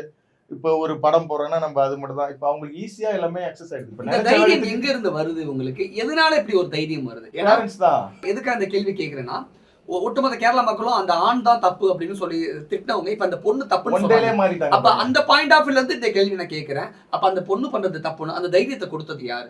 எதனால அந்த தைரியம் அந்த பொண்ணுக்கு வந்திருக்கும்னு நினைக்கிறீங்க? இப்ப எங்களை பொறுத்த வரைக்கும் என்னன்னா, இப்ப சட்டத்தின் பார்வைப்படி பார்த்தா இப்ப அந்த பொண்ணு பண்ணது தப்பு தான். இது ஓப்பனா நான் சொல்றேன். ஆனா இப்போ வந்து அந்த சிச்சுவேஷன் படி பார்த்தா இப்ப நம்ம இப்போ இவங்க சொன்ன மாதிரி யார் பண்ணாது தப்புன்றது நம்ம இதுல வந்து சொல்ல முடியாது. ஏன்னா என்ன நடந்துச்சுன்னு நமக்கு நேரடியா தெரியாது. இதை வந்து லீகலா அவங்க கொண்டு போயிருந்தா இப்படி ஒரு உயிரிழப்பு நடந்திருக்காது. அதே மாதிரி இப்ப எல்லாருமே பார்த்த மாதிரி உடனே ரியாக்ட் பண்ணி எமோஷன்ல இவன் இப்படிதான் பண்ணியிருப்பான், இவன் மனுஷனா, இவன் வாழ தகுதி இல்லாதவன், அவங்க அப்பா அம்மா ஃபேமிலியை உடனே திட்டுறது, அசிங்கமா பேசுறது, இதெல்லாம் இந்த ஒரு ரீசன் தான் அவர் செத்து போனது காரணமே. அந்த பொண்ணு மட்டும் கிடையாது, கமெண்ட் பண்ணவங்களும் இதுல ரீசன் நான் சொல்றேன். என்னதான் முதல் குற்றவாளி அந்த பொண்ணா இருந்தாலும் அந்த வீடியோ பார்த்து எவெல்லாம் கமெண்ட்ஸ் பண்ணாலும் அவன் பூராவும் அத்தனை பேருமே குற்றவாளிகள். கண்டிப்பா சொல்றாரு. இப்ப செக்ஷனே ஒண்ணு இருக்கு. எப்படின்னா நம்ம வந்து சூசைட் வந்து தூண்டுறவங்களும் அவங்களும் ஒரு அக்யூஸ் தான், அவங்களையும் நம்ம கொண்டு வரலாம். இப்ப நிறைய இப்போ ஒரு வரதட்சணை கொடுமையில வந்து மாமியாரு மாமனார்லாம் கொண்டு வருவாங்க. அவங்களும் அந்த நகை கிட்ட அந்த பொண்ணை டார்ச்சர் பண்றதுனால இப்ப அவங்கள வந்து கமிட் சூசைட்ல வந்து அவங்களையும் அக்யூஸ்ட் ஆக்குவாங்க. அந்த மாதிரிதான் இந்த ஒரு இதுவும் இதுக்கு ஒரு ஏதாவது ஒரு சட்டத்தை ஒண்ணு கொண்டு வரணும். ஓகே. இப்ப சமீபத்துல தமிழ்நாட்டுல கூட ஒரு இன்சிடென்ட் நடந்துச்சு. பஸ்ல போகும்போது ஒரு பொண்ணை ஒருத்தர் இடிச்சிட்டாரு, வாட் எது நடக்கும்போது அந்த பொண்ணு எமோஷனல் ஆகி அடிச்சிருச்சு. நம்ம இதுக்கு முன்னாடி நிறைய சமூகங்கள் பார்த்திருப்போம், நிறைய பேர் இப்படி தப்பா நடந்துகிட்டு நிறைய பேர் கண்டிப்பா அந்த இடத்துல இந்த பொண்ணு அமைதியா எந்த ரியாக்ஷனுமே கொடுக்காம அமைதியா வீடியோ. அதுலதான் நமக்கு ஒரு டவுட் வருது. இந்த கேஸை பொறுத்த வரைக்கும் பாத்தீங்கன்னா, இப்ப அந்த பொண்ணு அந்த இடத்துல ரியாக்ட் பண்ணியிருந்தாலுமே இப்ப எல்லாருமே அந்த பொண்ணுக்கு தான் சப்போர்ட் பண்ணியிருப்போம். ஆனா பண்ணாதனாலதான் இப்ப நமக்கு ஒரு வகையான ஒரு டவுட் வருது. அதை வந்துட்டு ஒண்ணு கம்ப்ளைண்ட் மாதிரி போயிருந்தா கூட நம்ம யாரும் இப்போ அதை வந்து இது பண்ணிருக்க மாட்டோம். எதுக்கு நீங்க வந்து அதை போய் எக்ஸ்போஸ் பண்ணணும் சோஷியல் மீடியால? அதுதான் இப்ப நீங்க சொல்ற மாதிரி நம்மளோட ரீல்ஸ்ல வந்து நமக்கு வியூஸ் இவ்வளவு போகணும், அந்த ஒரு மைண்ட் செட்ல தான் இப்ப எல்லாமே வாழ்ற மாதிரி அது இப்போ சார் சொல்கிற மாதிரி பார்த்தீங்கன்னா இப்போ ஏன் அந்த பொண்ணு பண்ணுச்சு எதுக்கு பண்ணுச்சு அப்படின்ற மாதிரி நம்ம பேசுகிறோம். ஆக்சுவலி இப்போ அந்த பொண்ணு பார்த்தீங்கன்னா ஷீ இஸ் எ இன்ஃப்ளூயன்சர் அவங்க. அப்போ அவங்களுக்கு வந்து இன்றைக்கி கண்டென்ட் தேவைப்படுது. ஆல்ரெடி அவங்க வந்து மோர் ஆஃப் இவங்கெல்லாம் பார்த்தீங்கன்னா டிப்பிக்கல் ஆஃப் ஒரு அடிக்ஷனில் இருக்காங்க. எப்படின்னா இப்போ நம்ம வந்து இப்போ அவங்க ஒரு ஒரு ஒரு ஒரு யூடியூப்பில் ஒரு அப்லோட் பண்ணுறாங்கன்னு வச்சுக்கோங்களேன். அப்போ வந்து நிறைய லைக்ஸ் வரக்குள்ள ஒரு ஃபீலிங் குட் அப்படின்ற ஒரு ஹார்மோன், ஒரு டோபமின் வந்து உங்களுக்கு செக்ரேட் ஆகுது. அப்போ என்ன ஆகும்னா அந்த ரிவார்ட் மெக்கானிசம் அவங்களுக்கு பிடிச்சிருது. அப்போ பிடிச்ச உடனே அடுத்தடுத்து தேவைப்படுதுன்னு வரக்குள்ள அது கண்டிஷன் ஆகிடுது. நமக்கு பிரெயின் கண்டிஷன் ஆகி அது ஹேபிட் ஆகி நமக்கு அதை வந்து கிரேவிங்கில் கொண்டு வருது. இப்போ அதை போடலைன்னு வச்சுக்கோங்களேன், அப்போ என்னன்னா ஒரு போர்டம் வரும். அந்த போர்டமை அவங்களால அக்செப்ட் பண்ணிக்க முடியாது, ரெஸ்ட்லெஸ் ஆகிடுவாங்க. அப்போ இன்றைக்கி அந்த பொண்ணுக்கு தேவைப்படுற கண்டென்ட்டு அப்போ அதோட திங்கிங் வந்து அந்த இடத்துல ப்ராப்பராகவே இல்லையோன்னு நான் நினைக்கிறேன். அந்த பெர்செப்ஷன் எப்படின்னா இன்றைக்கி ஒரு கண்டென்ட் போடணுன்ற எண்ணம் தான் அது மைண்டில் இருந்ததே தவிர ஒருத்தரை நம்ம பர்சிக்யூட் பண்ண போகிறோம், அவரோட லைஃப் என்ன ஆக போகுது, ஏன்னா இது கரெக்டாக ரைட்டான்னு தெரியாது. பட் அதோட தாட் ப்ராசஸ்லேருந்து நான் சொல்கிறேன், இந்த கண்டென்ட் இன்றைக்கி போடணுன்றது மட்டும்தான் அந்த பொண்ணுக்கு இருக்குது. நான் எப்படி இன்றைக்கி வைரல் ஆகணும், அதுதான் அதோட கண்டென்ட் அப்படின்னக்குள்ள ஷி லாஸ்ட் ஹர் ரியாலிட்டி. அந்த ரியாலிட்டிக்குள்ளேயே இல்லாமல் மற்றவங்களோட எம்பத்தட்டிக்காகவே யோசிக்காமல் அந்த பொண்ணு அந்த அளவுக்கு ஒரு இம்பல்சிவாக ஆக்ட் பண்ணிடுச்சு அப்படின்றது தான். அந்த யதார்த்தத்தை மீறி அந்த ரியல் லைஃப்பை மீறி ஒரு லைஃப் வாழ்ந்துக்கிட்டு இருக்காங்களா, இமேஜினரி லைஃப். ஆம், அதுதான். அது எங்க இருந்து ஏன் எதுக்கு சார் எங்க இருந்துனாலே இந்த குட்டி டப்பாலேருந்து தான் சார் வருது சார். அதில் உங்களுக்கு எல்லாம் அடிக்ட் ஆகி இருக்காங்க, அதோட வெளிப்பாடு தான் இதெல்லாம். அதுதான் சார், அதுதான் உங்களுக்கு வெஸ்டர்னைஸ்டாக நீங்கள் காமிக்கிறதுல அவங்களுக்கு ஒரு ப்ரைடு இருக்குது. அதில் ஒரு ஃபீலிங், ஒரு ஹாப்பினஸ் அவங்களுக்கு கிடைக்குது. ஒரு ஹாப்பியா ஒரு ரசம் சுரக்குதுன்னு சொல்றீங்களா, எதெல்லாம் பண்ணா உங்களுக்கு அந்த அப்படி ஒரு ரசம் உள்ளுக்குள்ள சுரக்குது? சார் புது விஷயம் எது நம்ம பண்ணாலும் நமக்கு ஒரு ஹாப்பி கிடைக்கும். ஃபார் எக்ஸாம்பிள் நீங்கள் நம்மளோட பேரண்ட்ஸே பார்த்தீங்க, ஒரு ஃபுட்டு கொடுக்குறீங்க, அது நல்லா சமைச்சு கொடுத்து நீ நல்லா இருக்கு அப்படின்னு சொல்லிட்டா நான் ஒரு ஃபீல் ஹாப்பியாக இருப்பேன். இப்போ என் பேஷண்ட் இருக்காங்க, நான் அடிக்கடி சொல்லுவேன், என் பேஷண்ட் வந்து நான் நல்லா ஆயிட்டேன் அப்படின்னு சொன்னாலே நான் சொன்னேன் பயங்கர கிக்காக இருக்குது, உலகத்திலே பெரிய கிக் எனக்கு அதுதான், பயங்கர கிராட்டிஃபிகேஷன் எனக்கு. என் பேஷண்ட் வந்து அம்மா நீ என்னை நல்லா ஆக்கிட்டேன்னா ஐ ஃபீல் வெரி குட். அப்போ எனக்கு டோபமின் கிடைக்குது, அப்போ எனக்கு அந்த கிரேவிங் வர ஆரம்பிக்கும். அப்போ நான் இன்னும் என் பேஷண்ட்டை நல்லா பார்ப்பேன், நான் வந்து ப்ரொடக்டிவாக கொண்டு போகிறேன். இன்னொருத்தனை காயப்படுத்தி இன்னொருத்தனை அடிச்சு செந்தில் கவுண்ட் பண்ணி மாதிரி ஒருத்தனை அடிச்சு தான் அந்த ரசம் சுரக்கணும் அவ்வளவு இல்ல. அது சாடிஸ்டிக்ல போயிடுவாங்க சார் அவங்க. அப்ப இதுவும் அப்படிதானே, ஒருத்தருடைய உயிரை சார் இந்த பொண்ணு தன்னிலையிலே இல்லைன்றது தான் என்னோட பாயிண்டா கூட இருக்கலாம். இந்த மாதிரியான ஒரு ரிசல்ட் வரும்னு அவ எதிர்பார்க்க சார் அவங்களுக்கு தேவை சார், என் சுற்றி யார் இருக்காங்கன்னு எனக்கு தெரியாது, எனக்கு இன்றைக்கி நான் ஷூட் பண்ணணும். அப்போ நான் வந்து மற்ற விஷயத்தை பற்றி யோசிக்கிற அளவுக்கு என்னோட கான்சன்ட்ரேஷன் லெவல் இல்லை, என்னோட கான்ஷியஸ் லெவல் எனக்கு இல்லை. அதுதான் எனக்கு ரீசன். ஸோ அப்போ அந்த பொண்ணு வந்து நல்லாவே வந்து she is in to the addiction லெவலில் தான் இருக்காங்க. இப்போ பொதுவாகவே நம்ம சொசைட்டியில் பெண் அப்படின்னாலே ரொம்ப சாந்தமானவங்க, இறக்க குணம் உள்ளவங்க அப்படின்னு ஒரு பார்வை இருக்குது. பொண்ணு அப்படின்னாலே அவங்களுக்கு ஏதாவது ஒரு ப்ராப்ளம்னா ஒட்டுமொத்த பேரும் போய் பாதுகாக்கணும் அப்படிங்கிற ஒரு சூழல், ஒரு உளவியலாகவே இங்கே இருக்குல்ல. அப்போ இந்த மாதிரியான இன்சிடென்ட்ஸ் எல்லாம் நடக்கும் பொழுது ஏதாவது ஒரு விஷயம் நடந்துருச்சுன்னா உடனே இந்த சமூகம் இந்த ரியாக்ட் பண்ண மாட்டாங்களா ஆண்கள்? இது மேலும் பெண்களுக்கான ஒரு பின்னடைவாக தானே இல்ல நீங்க சொன்ன போல அது இன்னமும் தான் இருக்கு. ஒரு நல்ல ஒரு பொண்ணுன்னா அவ வந்து ஒரு நிலா கூட ஒப்பிடுறது, சாந்தமான பொண்ணு, ஹஹஹா நான் ஹாசினி, அந்த மாதிரி அவ வந்து ஒரு இறக்கம் ஒண்ணு, அவளை வந்து ஒரு புத்திசாலியா காமிச்சுக்க கூடாது, அவளை வந்து ஒரு தைரியசாலியா காமிச்சுக்க கூடாது, அவளை வந்து ஒரு என்ன சொல்றது ஒரு செல்ஃப் சென்ட்ரிக் பர்சனா காமிச்சுக்க கூடாது. நீங்க கொஞ்சம் வாய்ஸ் ரைஸ் பண்ணி பேசினாலே அந்த பெண் வந்து ஒரு கேட்டகரியிலே சேர்க்க மாட்டாங்க. ஓகே, அது ஏதோ தண்ணி தெளிச்சு விட்ட கேஸ், அதை ஒப்பிட விரும்பல. பொதுவாகவே அப்படி இருக்கிற ஒரு ரீசன்னால தான் இப்போ திடீர்னு இந்த ஒரு பொண்ணு வந்து அவ வந்து ரீல்ஸ்க்காகவே பண்ணியிருந்தாலும் வச்சுக்கோங்களேன், அது வந்து இன்னும் வேற மாதிரியான ஒரு ஒரு எக்ஸ்ட்ரீம் லெவல் ஆஃப் ஹேட்ரட் பொண்ணுங்க மேல வருது. ஓகே, இது மட்டும் சொல்லல, நம்ம தமிழ்நாட்டிலே டைலர் அக்கா, பலூன் அக்கா, ரீல்ஸ் அக்கா அப்படின்னு எக்கச்சக்க பேர் இருக்காங்க. இது எல்லாமே இந்த சோசியல் மீடியா ரீல்ஸ்க்காக அடிக்ட் ஆகி லைக்ஸ்க்காக வாட்டவர் ஏதோ ஒரு நோக்கம். அது வந்து அவங்களோட சாய்ஸ் ஆஃப் லிவிங்கோ இல்ல மேம் சொன்ன போல அவங்களோட சாய்ஸ் ஆஃப் டோபமைன் கிடைக்கிற ஒரு விஷயமா இருக்கலாம். அது வந்து பெண்கள் மட்டும்தான் இல்லைங்கிறது தான் என்னோட பாயிண்ட். நிறைய ஆண்களும் இருக்காங்க. அதுதான் சொல்றேன், நீங்க வந்து ஒரு பேட் எக்ஸாம்பிளா செட் பண்ணாதீங்க. உங்களை வந்து ஒரு இப்படிதான் இந்த மாதிரி தான் இருக்க முடியும், இதுதான் நல்லது, இதுதான் சுப்பீரியர், இதுதான் சூப்பர் அப்படிங்கிற ஒரு எக்ஸாம்பிளை செட் பண்ணாதீங்க.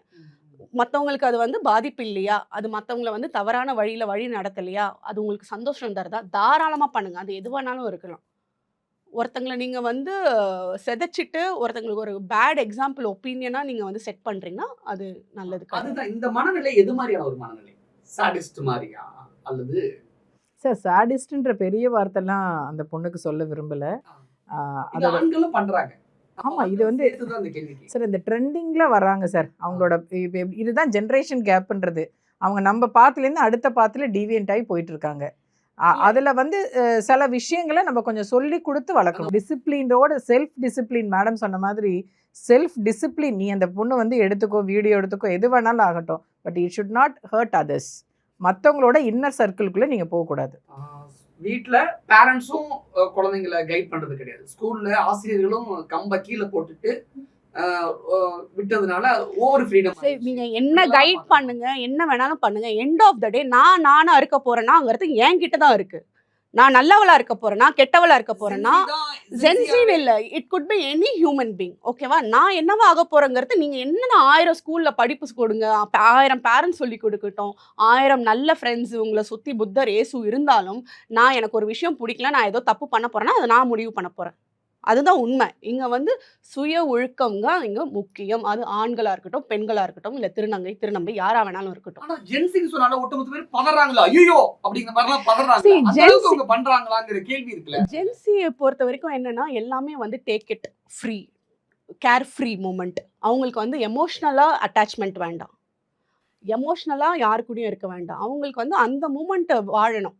அவங்க ஃபியூச்சருக்கும் போக ரெடியா இல்லை, பாஸ்ட் நினச்சும் இதுவாக இல்லை. இப்போ இந்த நிமிஷத்தில் நான் சந்தோஷமாக இருக்கிறேன்னா அவன் சாகுறான் அழுகுறான், அது அவனோட பிரச்சனை. ஸோ அந்த மாதிரியான ஒரு சூழ்நிலை நம்ம வந்து ஏற்படுத்தி கொடுத்துருக்குறோம். அதுக்கு நம்மளும் தான் காரணம். நீங்க மொத்தமா வந்து அவங்கள மட்டும் நம்ம பிளேம் பண்ண முடியாது. மொத்த சொசைட்டியும் தான் காரணம். அவங்க என்ன தனியா ஒரு இதுல இருந்த ஏலியன்ஸா அவங்க திடீர்னு வந்து குதிச்சு நாங்க ஜென்சி அப்படின்னு சொல்லுறதுக்கு? நம்மளாம் தானே கூட சேர்ந்து வளர்ந்துருக்கோம். இப்போ உங்க கூடயும் உங்களோட கசின்ஸ் எல்லாருமே அந்த ஏஜ் குரூப்ல இருப்பாங்க, மேமுக்கு அந்த ஏஜ் குரூப்ல பசங்க இருக்காங்க. அப்ப ஏன் எனக்கு வர குழந்தை போல ஜென்ரேஷனால தான் அப்ப யோசிச்சு பாருங்க. நம்ம எல்லாருமே அவங்க கூட அலைன்டா தானே இருக்கோம். அவங்களை எப்படி நீங்க ஒதுக்கி வைக்க முடியும்? அப்ப யாரோட ரெஸ்பான்சிபிலிட்டி? அது நம்மளோட ரெஸ்பான்சிபிலிட்டி. நம்ம தான் அவங்களுக்கு வழிகாட்டணும். இந்த இன்சிடென்ட் மூலியமா அவங்களுக்கு என்ன மாதிரியான ஒரு நல்ல அவேர்னஸை கொடுக்க முடியும்னு நம்ம பார்க்கணுமே தவிர அவங்கள இதுல வந்து தனியா ஒதுக்கி வச்சுட்டு அவங்க எப்படி தான் நம்ம வந்து முட்டுக்கட்டு போடக்கூடாது. மேடம் தற்கொலைன்னு சொல்லிடக்கூடாது, அவங்கள நெறிப்படுத்தணும். இல்லை, மேடம் சொல்றபடி பார்த்தீங்கன்னா கம்யூனிகேஷன், எக்ஸ்போஷர், எமோஷன்ஸ் எதுவுமே அவங்களுக்கு கிடைக்கல. I tell you one example. ஒரு குழந்தை, they are highly literate parents. ஒரு குழந்தை வந்து ஷீஸ் ஒன்லி ரூம்லேயே இருக்குது, ஷீஸ் அப்சஸ்ட் இந்த ரூம் தான். ரூமை விட்டு வெளியில் வர, ஸ்கூலுக்கு போனால் கூட ஓடி வருது, ரூம்குள்ளே வந்துடுது. She's not coming out of the room, she is prefer to be isolated. அப்போ பேரண்ட்ஸ் வந்து என்ன தனியாக இருக்கா போல இருக்குது, தனியாக இருக்கா, ஸோ மொபைல் ஏதோ கேம் விளையாடுறான்னு விட்டுட்டாங்க. அதுக்கப்புறமா திருப்பி என்னடா இப்படி யாராலே ரொம்ப உள்ள அதுக்குள்ளேயே இருந்து வெளியில் வர மாட்டேங்கிறா, அவரோட செல்ஃப் கேர் குறையுது, சாப்பிட மாட்டேங்கிறா அப்படின்னுக்குள்ளே பார்த்தீங்கன்னா அந்த பொண்ணு வந்து மொபைலில் இருக்கிற சாட் ஜிபிடி அதில் வந்து ஷீ இஸ் மோர் அட்டாச்டு. இப்போ அதில் வந்து இப்போ நான் நிறைய லேர்ன் பண்ணுறேன் ஃப்ரம் மை கிளைண்ட்ஸ்கிட்டேருந்து. அதில் பார்த்தீங்கன்னா இந்த கேரக்டர்ன்ற ஒரு போர்ஷன் இருக்கான். தனக்கு தேவையான பாய் ஃப்ரெண்டு எப்படி இருக்கணுன்றதை தே லோடட். ஸோ லோட் பண்ணிவிட்டு daily she is making the conversation. இப்போ இந்த கான்வர்சேஷனில் சண்டை வராது, ஆர்கியூமெண்ட்ஸ் வராது. புரியுதுங்களா? அப்போ இந்த கொஷின் நல்ல கொஷின் அடுத்தது வரேன். ஸோ இந்த பொண்ணு வந்து என்ன ஆகுதுன்னா அப்போ அது கூடயே பேச ஆரம்பிக்க உடனே இது வந்து எனக்கு பிடிச்ச மாதிரியே பேசினாதான் எனக்கு பிடிக்கும்ல. இதே நீங்கள் வெளியில் இருக்க ஃப்ரெண்ட்ஸ் கூட பேசினா நீ நோன்னு சொல்லுவாங்க, ஆர்கியூ பண்ணுவாங்க, கிரிட்டிசைஸ் பண்ணுவாங்க. இங்கே இல்லை. ஸோ இதுக்குள்ளே பார்த்தீங்கன்னா இந்த பொண்ணு வந்து ஒரு அடிக்ஷனில் போயிடுச்சு.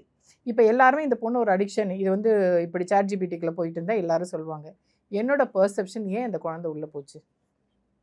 அப்போது பேரண்ட்ஸ் வீட்டில் இல்லை, அந்த பொண்ணுக்கு அந்த ஐசோலேஷனையும் லோன்லினஸை எப்படி கில் பண்ணுறதுன்னு தெரியல, எப்படி கம் அவுட் பண்ணுறதுன்னு தெரியல. அப்போ நம்ம அழகாக ஒரு ஃபோன் வாங்கி கொடுத்துட்டோம். அப்போ அதுக்கு தெரிஞ்ச உலகம் அதுதான், அதை யூஸ் பண்ணிக்கிச்சு. ஒருவேளை இந்த ஃபோன் இல்லாமல் இருந்திருந்தால் வேறு யார்கிட்டையாவது நம்மளோட பழைய காலத்து ஃபோனில் பேசியிருக்கலாம், ஃப்ரெண்ட்ஸ் அக்கம் பக்கத்து கூட போயிருக்கலாம், ரோட்டில் போய் விளையாடுறதுருக்கலாம், இதை பண்ணியிருக்கலாம். ஸோ அதில் கோர் காம்பனண்ட் எங்கன்னு கேட்டிங்கன்னா எமோஷ்னல் லேகிங். அப்போ அந்த எமோஷ்னல் லேகிங் கிடைக்காததுனால இன்னும் ஒரு பொருள் அந்த குழந்தை தேடுது. அப்போ அந்த குழந்தை மேலே தப்பு கிடையாது, நம்ம society and parents and then the ரொம்ப இவால்விங் ஆகிற டிஜிட்டல் வேர்ல்டு. சார், ஒரு லாயரா இந்த ஜென்சி பண்ணக்கூடிய நிறைய அட்ராசிட்டில நீங்க பார்த்துருப்பீங்களா? நீங்க எதிர்கொண்ட விஷயங்கள் இன்சிடென்ட்ஸ் ஏதாவது? இல்ல இப்போ உள்ள பசங்க இப்ப நம்ம ஒரு கார்ல வரோம்னு வச்சுக்கோங்களேன். இப்போ டூ வீலர்ல வேகமா வருவானுங்க. நம்ம போயிட்டு சடனா வந்து ராங் வேலையே வருவானுங்க, ஆப்போசிட்ல வருவாங்க. நம்ம நிறுத்தி இது பண்ண இந்தா நம்மளே ஏத்து பேசுறாங்க. அவங்க அந்த ஒரு மெச்சூரிட்டியே இல்ல. நீங்க பார்க்க பல்கா இருக்கீங்க. பார்த்தே ஒருத்தன் கேக்குறான், என்ன அப்படின்னு கேக்குறான். அவன் எவ்வளவு பெரிய பிள்ளைங்களா இருப்பான். அதான் சொல்றேன். இப்ப கார்ல உட்காந்துருக்கும் தெரியாதுல்ல. எதுக்கு இதை சொல்றேன்னா, அந்த அளவுக்கு இப்ப எனக்கெல்லாம் வந்து பெரியவங்களை வந்து அண்ணன் தம்பி அப்படின்னு கூப்பிடணும் நமக்கு சொல்லி கொடுத்தாங்க, சொல்லி கொடுத்து வளர்த்தாங்க நம்ம அப்பா அம்மா பெரியப்பா. இப்ப இன்னொன்னு ஒரு மெயினான விஷயம் என்னன்னா, நம்மளே இப்போ வந்து ஒரு ஃபங்க்ஷன் போனாலுமே சரி, இப்போ ஃபேமிலியில இருக்கிறவங்க எல்லாம் பேசுறது கிடையாது. அந்த கல்ச்சரே இப்ப கொஞ்சம் மாறிட்டு வருது. இதெல்லாம் வந்து ரொம்ப ஒரு வேதனைக்குரிய விஷயம் தான். வாட்ஸ்அப்ல இன்விடேஷன் கொடுத்தா சரி மேடம் சொல்ற மாதிரி அதுவும் இருக்கு. அந்த ஒரு ரீசனுக்காகவும் நீ வாட்ஸ்அப்ல அனுப்பி நான் அவங்க போட்டு முடிச்சிடலாம்னு வச்சுக்கோங்க. இல்ல ஜிபே பண்ணி விட்டுறாங்க 1000 ரூபாய் மொய் இதான் வச்சுக்கோங்க. அந்த மாதிரி சிச்சுவேஷன்லாம் இப்ப இல்ல. அதுதான் இந்த மாதிரியான காரணம், இந்த மாதிரி தவறான பாதைக்கு போறதுக்கான காரணங்கள். இப்ப நம்மள்ட்ட ஒரு கிளைண்ட் வரான்னு வச்சுக்கோங்களேன், ஒரு பிரச்சனை பண்ணிடுறாங்க. தம்பி இன்னொரு வாட்டி இது மாதிரி நடக்காம பாத்துக்கப்பா அப்படின்னா அவங்களுக்கு கோவம் வருது. நாங்க உங்களுக்கு ஃபீஸ் கொடுக்குறோம், நீங்க செய்யறீங்க. ஓ அப்படி சொல்றாங்க. அந்த அளவுக்கு. ஆமா, இப்ப உள்ள இந்த பசங்களோட மென்டாலிட்டி அதான். இப்போ ஒரு கஞ்சா கேஸ்ல ஒரு பையன் மாட்டினா எடுத்து விட்டேன், தம்பி திருப்பி எல்லாம் பண்ணாதான் அடுத்து பெயில் கிடைக்காதுன்னு சொல்றோம். அதெல்லாம் நான் பாத்துக்கிறேன் அப்படிங்கிறாங்க. அந்த அளவுக்கு அவங்களோட எப்படி சொல்றா அந்த மெச்சூரிட்டி வந்து மெச்சூரிட்டி இல்ல. அவங்களுக்கு வந்து எதா இருந்தாலும் நான் பாத்துக்கிறோம் அந்த மாதிரி ஒரு ஃபேஸ் பண்ணி இப்போதைக்கு இந்த மொமெண்ட் லைவ் பண்ணும். அவங்க பண்ணக்கூடிய விஷயங்கள் வேற என்ன மாதிரியான இன்சிடென்ட்? நீங்க சொல்றதா பகிர்ந்து இருக்கு. ஆமா, அந்த வேற என்ன மாதிரியான விஷயங்கள் பிராக்டிகலா பாக்குறோம்ல சார். இல்ல இந்த மாதிரி அதான் ஒரு தவறு வந்து அதை தவறுனே அவங்க எடுத்துக்க மாட்டேங்கிறாங்கன்ற. ஏன் இது தவறுனே அவங்களுக்கு தெரிய மாட்டேங்குது? தீரன் அதிகாரம் ஒண்ணு படத்துல சொல்ற மாதிரி தான் பண்றது கொலைனே அவங்களுக்கு தெரிய மாட்டேங்குது. ஆமா, அந்த அவங்களோட மெச்சூரிட்டி இல்ல. இப்ப நீங்க சொல்ற மாதிரி பேரண்ட்ஸ் அவங்க கூட ஒரு க்ளோஸா இல்ல. இப்ப 2 பேருமே ஹஸ்பண்ட் அண்ட் ஒய்ஃப் 2 பேருமே வேலைக்கு போயிடுறாங்க. அப்ப அவனுங்க வந்து வேற வேற வேற எப்படி டைம் பாஸ் பண்றேன்னு தெரியாம அடிக்ஷன்ல ஏதோ ஒரு விஷயத்துல போயிடுறாங்க, இல்ல கஞ்சா அடிக்குது. ஆனா இப்ப நிறைய இப்போ யங்ஸ்டர்ஸ்ல நிறைய பேரு இப்போ வேர்ல்டு சாம்பியன் அடிச்சுட்டு வந்த பசங்களும் இருக்காங்க. நம்ம அப்படி டோட்டலா எல்லாரையும் சொல்லிட முடியாது. பாதி ஒரு 50% பசங்க வந்து இந்த கெட்டு போறதுக்கான வழியை வந்து யூஸ் பண்றாங்க மீடியாவை. ஒரு 50% வந்து அதை யூஸ் பண்ணி எப்படி இப்போ சார்ஜ் இப்படிலாம் வச்சு நமக்குலாம் அந்த ஆப்ஷன்லாம் இப்போ கிடையாது. இப்போ ஒரு விஷயத்த இது பண்ணா எங்களுக்கே இப்போ எங்க ஜூனியர்ஸ்லாம் இப்போ நான் ஒரு நாளைக்கு இந்த கேஸ் இருக்கு, இதுக்கு என்ன ஜட்ஜ்மெண்ட் எடுக்கணும்னு சொன்னா, சார் நாளைக்குலாம் அந்த 10 நிமிஷம் இருங்க அப்படின்ட்டு எடுத்து பிரிண்ட் அவுட் எடுத்து கொடுத்துறாங்க. நமக்குலாம் அப்பெல்லாம் ஒரு 10 இயர்ஸ் முன்னெல்லாம் எங்க சீனியர் சொல்லுவாரு, நாங்க போய் ஒரு புக்கா போய் படிச்சு இந்த சுப்ரீம் கோர்ட் இந்த ஜட்ஜ்மெண்ட் இவங்க எழுதி கொடுப்பாங்க. நாங்க போயிட்டு கோர்ட் ஹாலில் இருக்க லைப்ரரியில போய் தேடணும், இல்ல கூகுள்லாம் பார்த்தா அப்பெல்லாம் பணம் கட்டி தான் எடுக்க முடியும். இப்ப அவ்வளவு கஷ்டப்பட்டோம் நாங்களாம். இப்பெல்லாம் பாத்தீங்கன்னா 10 நிமிஷத்துல எடுத்து கொடுத்துறாங்க எங்களுக்கு. சரி, இந்த மாதிரி பிள்ளைங்களும் பார்க்கும் பொழுது ஒரு லாயர் அவங்களுக்கு என்ன தோணும்? உங்க மைண்ட் செட், உங்க மைண்ட் வாய்ஸ் அங்க என்னவா இருக்கும்? கட்டி வச்சு அடிக்கணும்னு தான் தோணும். ஏன்னா இப்ப அந்த திருவள்ளூர் விஷயமும் பாத்தீங்கன்னாலும் அவங்களோட மென்டாலிட்டி வந்து சோசியல் மீடியால ஏதோ ஒரு இது பண்ணி நம்ம ஒரு இதாகணும். ஏன் நீ இப்ப நீ இப்போ ஒரு ஓவியம் வரைகிற, இப்போ ஒரு டிராயிங் ஆர்டிஸ்ட்னா நீ அதுல உன்னோட இதை வரைஞ்சி அதுல பெரிய ஆள் ஆகணும். அதை நீ எக்ஸ்போஸ் பண்ணினா ஒரு சந்தோஷம். இல்ல வேற ஏதாவது ஒரு சிலம்பம் நீ கத்துக்கிட்டு அதுல ஒரு பெரிய ஆளாகி இது பண்ற, இல்ல ஒரு ஸ்போர்ட்ஸ்ல இல்ல ஒரு கல்ச்சுரல் இது டான்ஸ் இந்த மாதிரி இருக்கிறதெல்லாம் நம்ம வந்து வரவேற்கலாம். இந்த மாதிரி ஒண்ணுமே இல்லாத விஷயத்த போய் இது பண்றது, இப்போ ஒருத்தனை அடிச்சு இது பண்றது, வேற ஒருத்தனை இப்ப மேடம் சொல்ற மாதிரி ஹர்ட் பண்ணாம நம்ம பண்றது, அதுக்கு காரணம் மீடியான்னு தான் நான் சொல்லுவேன். ஆமா உண்மைதான். சினிமா ஒரு ஹீரோயோ வந்து ஒரு தம் அடிச்சா தண்ணி அடிச்சா வந்து அவன் ஹீரோ, 4 பேரை போட்டு அடிச்சாதான் அவன் ஹீரோ. நீ போயிட்டு சாந்தமா வந்துட்டு வந்தா நீ அம்பின்னு வந்து ஒரு சினிமா எடுக்கிறீங்க. அப்ப பசங்க என்ன பண்ணுவாங்க? அம்பியா இருக்க விரும்புவாங்களா, இல்ல ரெமோவா இருக்க விரும்புவாங்களா, இல்ல அந்நியனா இருக்க விரும்புவாங்களா? யாரும் கண்டிப்பா அம்பியா இருக்க விரும்ப மாட்டாங்க. ஏன்னா அங்க நீங்க வந்து பழமாயிடுறீங்க. ஆமா. சோ இது வந்து ரெண்டும் சேர்ந்த காம்பினேஷன் வேற மாதிரி உருவாகுது. இதுக்கு முழுக்க சினிமா தான் மெயின் ரீசன். ஸோ அதை நம்ம பாதியா குறைச்சாலே, நல்ல விஷயங்கள் காமிக்க ஆரம்பிச்சாலே நம்ம அடுத்து வர ஜென்ரேஷனையாவது காப்பாற்ற முடியும். அண்ட் இன்னொரு விஷயம் என்னன்னா, 90s கிட்டலாம், இப்போ நானு இவரெல்லாம் 90s கிட்டனா அப்போவே அம்மா அப்பா கிட்டலாம் பெல்ட்டு செருப்பு தொடப்பக்கட்டை பிஞ்சிடும். ஓகேங்களா? இப்போ நம்ம என்ன பண்றோம்? Gentle parenting. ஓகே, பசங்களுக்கு அந்த ஃப்ரீடம் கொடுக்கணும், இவங்க வந்து அவங்களுக்கு வேணுங்கிறத அவங்களே செஞ்சுப்பாங்க. அது என்னன்னா டு த எக்ஸ்ட்ரீம் போயிட்டு அவங்கள தண்ணி தெளிச்சு விட்ட மாதிரி ஆயிடுது. இன்னொரு விஷயம் நான் சொல்லணும். இப்ப மேடம் சொன்ன மாதிரி அப்பெல்லாம் நம்ம வந்து அடிச்சாங்க போனாங்க, அது ஒரு பக்கம் இருக்கட்டும். ஆமா கண்டிப்பா. ரெண்டாவது வந்து அப்பெல்லாம் நம்ம வந்து இப்போ ஒரு ஸ்கூலுக்கும் ஒரு வாத்தியார் இருப்பாங்க. அவங்க பேரை சொன்னாலே எல்லாருமே பயப்படுவாங்க, ஸ்கூலே பின் டிராப் சைலண்ட் ஆகும். ஆமா ஆமா இப்ப நீங்க அந்த மாதிரி யாருமே இருக்க முடியலையா, இருக்க விட மாட்டாங்க. சட்டம் நம்ம ஒரு இப்ப சின்ன கையில அடி அடிச்சாலே சட்டம் அவங்க இருக்கு மேல இல்லையா? கம்ப்ளைண்ட் கொடுத்து எத்தனையோ டீச்சர்ஸ் வந்து ரிமாண்ட் பண்ணிருக்காங்க, ஆமா. ஜெயிலுக்கு போயிருக்காங்கன்னு வச்சுக்கோங்களேன். இப்ப இதெல்லாம் ஒரு ரீசன் நான் சொல்ல வரேன். எதுக்குன்னா அப்ப வந்து நமக்கு ஒரு பிடி சார் இருப்பாரு, இல்ல ஒரு தமிழ் வாத்தியார் இருப்பாரு, ஒரு இங்கிலீஷ் டீச்சர் இருப்பாரு. அவங்க வந்து வந்தாங்கன்னா எல்லாரும் பயப்படுவாங்க, ஸ்கூலே பயப்படுவாங்க. ஆமா. அந்த அளவுக்கு ஒரு ஆள் கண்ட்ரோல் வச்சிருப்பாங்க. இப்ப நீங்க அந்த மாதிரி யாரையுமே பார்க்க முடியல. ஒரு சும்மா ஏதாவது ஒரு ஸ்கேல் எடுத்து தெரியாம ஒரு தட்டு தட்டினாலே போய் கம்ப்ளைண்ட் கொடுத்துறோம். இதெல்லாம் ஒரு மெயின் ரீசன். பசங்க வாத்தியாரை போட்டு அடிக்கிறாங்க இப்போ. அது வேற ஒரு அப்படிங்கிறாங்க. அந்த மாதிரி ஆயிருச்சு. இப்போ குழந்தைங்கள வந்து இப்போ அம்மா அப்பா எல்லாம் குழந்தைங்களை இப்போ கண்டிச்சாங்கன்னா இப்போ அவங்க பேர் சொன்னா I'm having a traumatic childhood. Oh so I'm having a traumatic childhood. ஏன்னா ரொம்ப ட்ரமாட்டிக்கான சைல்டு, அவங்க அம்மா ரொம்ப டாக்ஸிக்கா. ஸோ இந்த வேர்ட்ஸ் இது அது டாக்ஸிக் ரிலேஷன். அவங்க அம்மா டாக்ஸிக்காக, அவங்க அம்மா தெரியாதா இதுக்கெல்லாம் அடிப்பாங்களா அவங்க அம்மா, அதுக்கெல்லாம் அடிக்க தான் செய்யணும். ஸோ அந்த ரியாலிட்டியை தே ஆர் நாட் அக்செப்டிங். ஏன்னா அக்செப்ட் பண்ணுறதுக்கு நம்ம சுச்சுவேஷன் க்ரியேட் பண்ணி கொடுத்ததில்ல. அவங்க என்னன்னா அதை ஒரு ட்ராமாவாக கொண்டு போயிட்டு அவங்களோட பர்சனாலிட்டி நீங்க சொல்ல சேஞ்ச் சொல்ல, வரைக்கும் அந்த சின்ன வயசுல எனக்கு கேட்ட ஒரு dialogue இருக்கு. நம்ம ஒரு பெரிய தப்பு பண்ணிருப்போம். ஏண்டா உனக்கு இது கூட தெரியல, நீங்க நாளைக்கு கல்யாணம் ஆகி என்னத்தர பண்ண போறோம்பாங்க. அந்த மாதிரி இப்ப நீங்க சொல்ல டாக்ஸிக் சொல்ல டேய் இதுக்கே இப்படி சொல்றீங்க, நாளைக்கு எப்படா நீ கல்யாணம் பண்ண வைக்கிற மாதிரி மைண்ட் வாய்ஸா ஓடுது. கண்டிப்பா இன்னொரு விஷயம் சார் சொன்ன மாதிரி சாட் ஜிபிடி வந்து சம் அதுக்கு யூஸ் பண்ணலாம். அது ஒன் ஆஃப் மை கிளைண்ட், அது மேபி இந்த கிளைண்ட் பார்த்துட்டு போறாங்க. ஆக்சுவலி மேரீட் ஆகி ஒரு 1 month அந்த மாதிரி தான். அந்த கேர்ள் வந்து பயங்கர பொசசிவ் போல இருக்கு ஹஸ்பண்ட் கூட. ஹஸ்பண்ட் ஐடி 24/7 அந்த பொண்ணு வந்து அவர் ஹஸ்பண்ட் பேசிக்கிட்டே இருக்கணும்னு இருக்கு. அவர் மீட்டிங்கில் இப்போ இருப்பார், மேடம் நான் மீட்டிங்கில் இருக்கேன், எப்படி அதை புரிஞ்சிக்க மாட்டேங்கிறா மேடம் அவ அப்படின்னு சொல்லிட்டு why emotionally he's not supporting அப்படின்னு பயங்கர கற்று அதை நான் எமோஷனலாக செட்டில் பண்ணிவிட்டு தென் ஐ செட் என்ன அப்பா உன்னோட லைஃப் எப்படி போயிட்டுருக்குன்னா we are not having any husband wife relation. அப்போ உடனே நமக்கு என்ன தோணுன்னா ஹஸ்பண்ட் கிட்ட தான் ப்ராப்ளம் இருக்குது அப்படின்னு தான் டக்குன்னு தோணும்.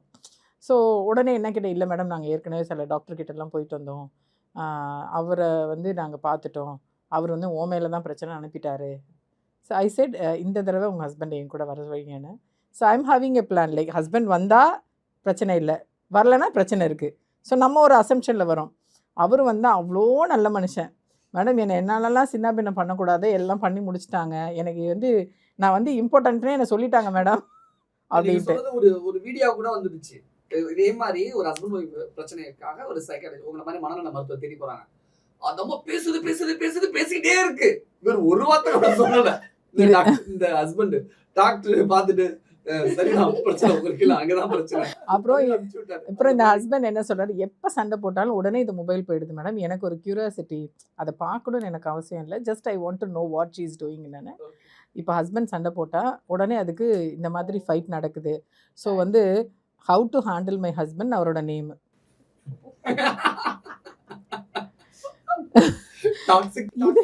அடுத்த ஒரு விஷயம் வந்துட்டு now my husband hugging and kissing, what the next step he will do.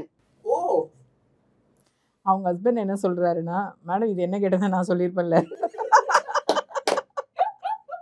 இது என்ன கேட்டிருந்தா நான் சொல்லியிருப்பேன்ல மேடம். ஸோ என்னன்னா இங்கே எமோஷ்னல் கான்வர்சேஷனை அனலைஸ் பண்ணி புரிஞ்சுக்கிற அளவுக்கு ஜென்சி அந்த அளவுக்கு மெச்சூர்டாக இல்லை. நீங்கள் வந்து இப்போது கேஜெட்ஸை வந்து யூஸ் பண்ணுறது வந்து நம்மளோட நாலேஜுக்கு வச்சுக்கலாம், ப்ரொடக்டிவிட்டிக்கு வச்சுக்கலாம். பட் அதை வந்து ஒரு ஒரு ஒரு மேன் தான் அதை அசைன் பண்ணியிருக்கக்குள்ள அதில் ஒரு சைக்கலாஜிக்கல் நீடை தேடுறதுன்றது வந்து உங்களோட சாஃப்ட் ஸ்கில்லோட இம்மெச்சூரிட்டி. ஒரு ப்ராப்ளத்தை சால்வ் பண்ண தெரியலன்றதுக்கு பியோர் எவிடன்ஸ் அதுதான். சார் இப்போ நம்ம கேரளா இன்சிடென்ட்டை பொறுத்த வரைக்கும் அந்த இன்சிடென்ட்டை செஞ்சது ஒரு ஜென்சி, பாதிக்கப்பட்டது ஒரு உயிர் போயிடுச்சு. இதே மாதிரி தமிழ்நாட்டில் ஒரு 15 வயசு பையன் தாவைக்கா கட்சியில் இருக்கிற பையன் ஃபேமிலிஸ் அப்படின்னு சொல்லி ஆரம்பிச்சு எனக்கு தெரிஞ்சு தார் கார் வாங்கிட்டான், அவன் ஒரு 3 லட்சம் ரூபாய்க்கு பைக் வாங்கிட்டான், சொந்தமா வீடு கட்டிட்டான். எனக்கு தெரிஞ்சு ஒரு 1 கோடி ரூபாய்க்கு கிட்ட அதுல ரீல்ஸ் அக்காவும் அதில் ஏமாந்து காசெல்லாம் கொடுத்துருக்காங்க. இப்ப வெறும் 15 வயசு தான். எக்கச்சக்கமா ஆமா இதுல உயிர் பலி நடக்கல, பண மோசடியில அந்த இது போதுல. ஏன் இப்படி எல்லாம் வித்தியாசமா யோசிச்சு எப்படியாவது நம்ம ஃபேமஸ் ஆயிட மாட்டோமா, எப்படியாவது நம்ம சம்பாதிச்சிட மாட்டோமான்னு கிரைம் பண்றாங்க. என்னன்னு பாத்தீங்கன்னா இது வந்து இந்த மாதிரி பசங்க எல்லாம் முன்னுதாரணமா வந்து ஒரு நெகட்டிவா வளர்ந்து ஒருத்தன் இருக்கான் பாருங்க, இவனுங்க வந்து ஒரு ரோல் மாடலாவோ ஒரு சூப்பர் ஹீரோவா நினைச்சுக்கிட்டு அதை ஃபாலோ பண்றாங்க. அப்ப அந்த நெகட்டிவ் பர்சன் என்ன பண்ணணும்? கண்டிப்பா அது தண்டிக்கணும். ஆ. கண்டிப்பா வந்து அப்ப அவங்க லீகலா வந்து எப்பேற்பட்ட தண்டனைகள் இந்த மாதிரியான விஷயங்கள் பண்ணும்போது இதெல்லாம் 420 பக்கா 420. இப்ப அவங்க ஒரு இதுல நான் ஒரு வீடியோ பார்த்தேன். இவனுங்க கை ஜெயில அடிபட்ட போடவே மாதிரி. முடியாதா? கண்டிப்பா போடலாம் சார். யாரும் வந்து இப்ப நீங்க சொன்னீங்க பாருங்க, இப்ப பலூனை ஏமாந்துருக்காங்க. இப்ப அவங்க கம்ப்ளைண்ட் வந்து கொடுக்க மாட்டாங்கல்ல. நமக்கு அசிங்கம் வெளியில தெரிஞ்சா நம்ம போய் ஏமாந்துட்டோமே ரீல்ஸ் அக்கா ஒரு Reels கீழே அக்கா. கமெண்ட் வந்து பண்ணுவான். ஏய் பலூனா கால் அடிக்கு தப்பா சொல்றீங்க. அதெல்லாம் சரி ரைட் ஓகே. இப்ப இதுல வந்து என்னன்னா சார், இப்ப ஒரு சில பேர் வந்து நம்மளோட இமேஜ் போயிடும், கௌரவம் பாதிக்கப்பட்டுன்றதுக்காக கம்ப்ளைண்ட் கொடுக்க வராம முதல்ல வந்து நான் வந்து மக்களை என்ன கேட்டுக்கிறேன்னா, உங்களுக்கு ஏதாவது ஒரு தப்பு நடந்தா கண்டிப்பா வந்து புகார் கொடுங்க, லீகலா வந்து அணுகுங்க. இந்த மாதிரி வந்து நம்ம இப்ப நம்மள வெளியில இதை போட்டுருவாங்க, இந்த மாதிரி இதுதான் இந்த கிரிமினல்ஸ்க்கு வந்து பெரிய அட்வான்டேஜா எடுத்துக்கிறாங்க. இவன் கம்ப்ளைண்ட் கொடுக்க மாட்டான். அவங்க சூஸ் பண்றதே பாத்தீங்கன்னு வச்சுக்கோங்களேன், ஒரு ஃபேமிலி இருக்கால் தான் ஏமாத்துவாங்க. ஏன்னா அவங்க வந்து இப்போ ஒரு கம்ப்ளைண்ட் கொடுக்க மாட்டாங்க. அதே மாதிரி கொஞ்சம் சப்போர்ட்டிவ் இல்லாதவங்கள, உமன்ஸும் சரி, கொஞ்சம் கஷ்டப்படுறவங்கள அந்த மாதிரி ஆள் தான் இவனை சூஸ் பண்ணி ஏமாத்துவானுங்க.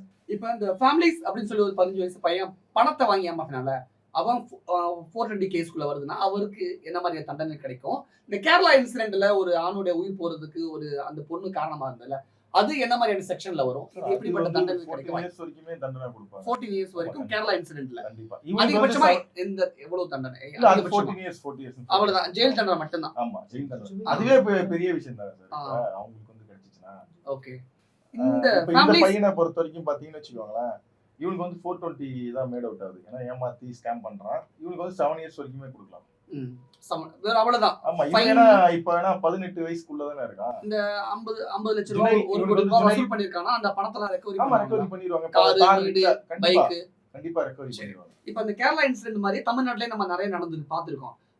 பொண்ணுங்களை சீண்டி செருப்படி எல்லாம் வாங்கியிருப்பாங்க. ஆமா. அந்த மாதிரி ஆண்களை அரெஸ்ட் பண்ணும் பொழுது அந்த ஆண்களுக்கு என்ன மாதிரி செக்ஷன்ஸ் எவ்வளவு பட்ஜெட் தண்டனை? இப்ப அவங்களுக்கு வந்து 74 வந்து மேட் அவுட் ஆகும். Harassment sexually. இப்ப பிஎன்எஸ் சட்டத்தின் புதிய சட்டத்தின்படி 74 செக்ஷன்ல வந்து அவங்களாம் வந்து 7 வருஷம். ஓகே. ஒரு வேளை இப்ப கேரளா விஷயத்துல ஒரு ஆணை பத்தி தப்பா வீடியோ போட்டு அந்த உயிர் போயிருச்சு அப்படின்னா இந்த பொண்ணுக்கு 14 வருஷம் தண்டனை ஆமா. சொல்றீங்க. இதே மாதிரி இன்சிடென்ட் நம்ம பாக்குறோம். தப்பா ஒருத்தரை பத்தி வீடியோ பேசி வெளியிடுறது, தப்பா ஒருத்தரை பத்தி ஆடியோ இது பண்றது, சைபர் கிரைம்ல வந்து ஏஐ மூலமான அந்த மாதிரி சோசியல் மீடியா நிறைய அஃபென்ஸ் நடந்துட்டு இருக்கு. நிறைய வந்து அவங்களாம் அரெஸ்ட் ஆயிட்டு தான் இருக்காங்க. மீடியாவா தப்பா யூஸ் பண்ணக்கூடிய ஆட்களுக்கு என்ன மாதிரியான தண்டனைகள்? கண்டிப்பா நிறைய அதெல்லாம் டிஃபேமேஷன்ல வரும். இப்போ வந்துட்டு பர்சனல் அட்டாக் பண்றாங்கன்னா, இப்போ ஒருத்தவங்களோட அவங்களோட நியூட் போட்டோஸ் மத்த இது இப்போ ஏஐ மூலியமா இப்போ சொல்றீங்களா அந்த மாதிரி எல்லாம் பண்றாங்க. இப்போ நிறைய பாலிவுட் ஹீரோயின்ஸ்க்கே இப்போ இது மாதிரிலாம் நடந்துச்சு. எஸ். ராஷ்மிகாந்த்லாம் அவங்க இதுல எஃப்ஐஆர் போட்டு ரிமாண்டே பண்ணாங்க. அவங்களாம் கண்டிப்பா பாத்தீங்கன்னா 3 இயர்ஸ் வந்து கண்டிப்பா பெயில் கிடைக்காது. ரொம்ப சீரியஸான அஃபென்ஸ் இது எல்லாமே. கேரளா விஷயத்துல இந்த பொண்ணுக்கு அடுத்த கட்டமா சட்டப்படி என்னென்ன நடக்க வாய்ப்புகள் இருக்கு? இப்ப அது வந்து அந்த புகாரை ஏத்துக்கிட்டு இப்ப எஃப்ஐஆர் பதிவு பண்ணாங்கன்னா கண்டிப்பா அவங்களை வந்து ரிமாண்ட் பண்ணுவாங்க. ஓகே. வேற என்ன மாதிரியான விஷயங்கள்? அவங்க ஃபேமிலிலயும் கொடுத்துருக்காங்க கம்ப்ளைண்ட். அது நான் நியூஸ் பேப்பர்ல பார்த்தேன். ஓகே. இதன் மூலமா ஒரு லாயரா ஒட்டுமொத்த மக்களுக்கும் நீங்க சொல்ல நினைக்கக்கூடிய ஒரு ஆலோசனை அல்லது ஒரு வழிகாட்டு அந்த பெண்ணோட சைடுல இருந்து ஃபர்ஸ்ட் சொல்லணும்னா, நீங்க லீகலா வந்து இந்த மாதிரி உங்களுக்கு ஒரு ஹராஸ்மென்ட் நடந்தா கண்டிப்பா நீங்க வந்து வீடியோ எடுக்கிறது வந்து நமக்கு ரைட்ஸ். எஸ். பப்ளிக் இப்ப நீங்க ஒரு போலீஸ் ஸ்டேஷன் உள்ளாரே போய் உங்களை விசாரிக்கிறாங்க, அங்கேயே கூட நீங்க வீடியோ வந்து இப்ப மறைச்சு வச்சுலாம் எடுக்கலாம் அவசியம் இல்லை. நீங்க வந்து ஓப்பனா எடுக்கலாம்னு சொல்லிட்டு குஜராத்ல ஒரு ஹைகோர்ட்ல ஒரு ஜட்மெண்டே இருக்கு. ஏன்னா பப்ளிக் இதுல வந்து போலீஸ் ஸ்டேஷன்ல போய் வீடியோ எடுத்தா போன் நமக்கு கிடைக்காது. சட்டம் சொல்றது நான் சொல்றேன் சார். அது சட்டத்துல இடம் இருக்கு. சட்டத்துல இடம் ஆனா இருக்கு. நடைமுறையில சாத்தியம் கிடையாது சார். சரி, சட்டத்துல இடம் இருக்கு, அவ்வளவுதான். சரி. சரிங்களா? அப்ப அதே மாதிரி உங்களுக்கு வந்து ஒரு விஷயம் நடக்குது, இந்த மாதிரி ஒரு ஹராஸ்மெண்ட் நடக்குது, இப்போ பஸ்லயோ இல்ல ஒரு பப்ளிக் பிளேஸ்லயோ இல்ல தியேட்டர்லயோ நடக்குதுன்னா கண்டிப்பா வந்து நீங்க வீடியோ எடுங்க. அதனால வந்து லீகலா வந்து போலீஸ்ட்ட போய் ஒப்படைங்க அந்த எவிடன்ஸ். பப்ளிக்கா போஸ்ட் போடாதீங்க. ஓகே. இப்ப அதுவே இப்போ அந்த பொண்ணுக்கு பேக் ஃபயர் ஆயிடுச்சுல. இப்போ உண்மையாலுமே ஒரு இது நடந்துச்சு. இப்ப அந்த பொண்ணு எஃப்ஐஆர் போட்டு ரிமாண்ட் ஆயிடுச்சுன்னா அதோட லைஃபும் போயிடுச்சுல. ஒரு ஆளு செத்துட்டாரு, உனக்கும் நீ இனிமேட்டு அப்ப ரீல்ஸ் போட முடியல. ஜெயில தான் போய் ரீல்ஸ் போடலாம். கண்டிப்பா. மேம், உங்களுடைய முடிவு ஒரு சுருக்கமா நீங்க முன்மொழியக்கூடிய ஆலோசனை? இது மூலயமா நான் என்ன மெயினாக சொல்ல விரும்புகிறேன்னா, பேரண்ட்ஸ் வந்து ஈவன் இவங்களை இன்ஸ்டாவில் இருங்க அதில் இருங்கன்னு யாரையும் நம்ம வந்து சொல்ல முடியாது. பட் உங்கள் குழந்தைங்களோட ஆக்டிவிட்டியை தயவு செய்து அப்சர்வ் பண்ணுங்கள்.